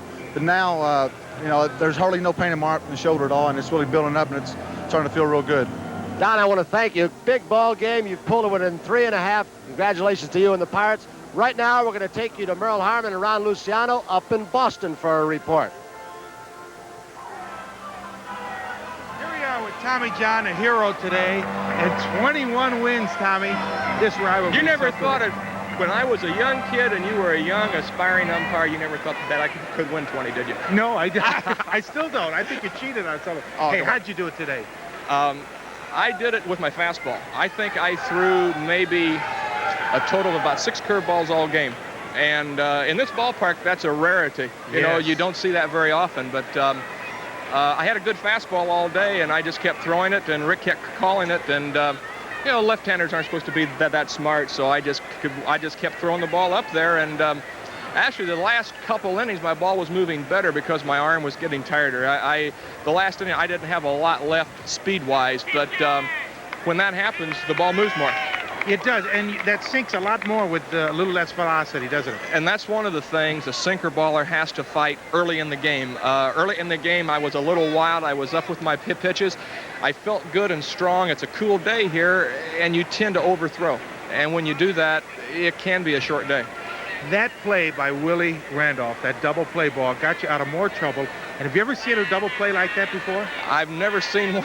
You know, when he hit the bag, I thought, well, they're going to give one run up. And then I saw him turn and start to throw home, and I thought he had lost his mind. You know, I looked and I said, oh no. And then he threw, and I told Larry McCoy, I said that was a giant collision at home because Rice was going full bore. Yeah. But it looked like you leading the play on one of those end arounds. Rick made some job of holding his poise and holding onto the ball after Rice ran into him. Well, that's, I kept asking him, I said, are you okay? Because sometimes, it's like you've seen a defensive back get his bell rung like that, and then, he's not quite with it. And I kept asking him, and he said, yeah. He said, I'm fine. Rick's a tough guy. He's going to be, I think, one of the best catchers in baseball in maybe 3 or 4 more years. Oh, he's a marvelous one. He made a little mistake on the bases. He got thrown out in the 2nd inning, and we're going to watch that right now when he came down from 3rd, and Carlton blocked the plate on him, and there was a cool collision there.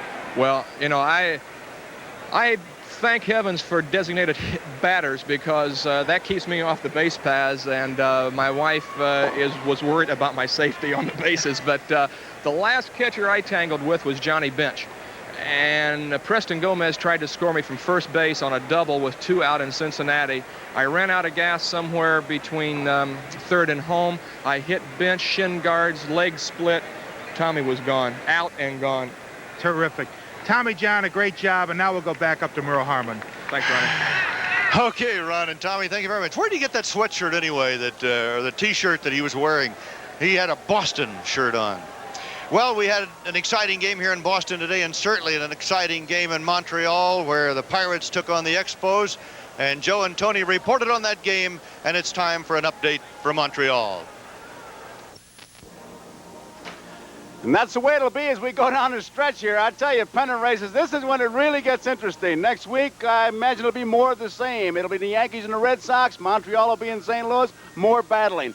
Well, here was 4-0 with Pittsburgh winning. That makes it 11 out of 15. They've beaten Montreal. But one of the highlights, if you want to call it that, was a discussion at first base. During the commercial, we saw, you couldn't see it, Rodney Scott ended up getting kicked out of the game, followed by Dick Williams. Well, Tony Kubek is with John Kibler, and like you, I wonder what the magic word was that was uttered that got him launched. Let's find out. All right, John Kibler has been gracious enough to come out, and we thank you, John. And there was a lot of controversy.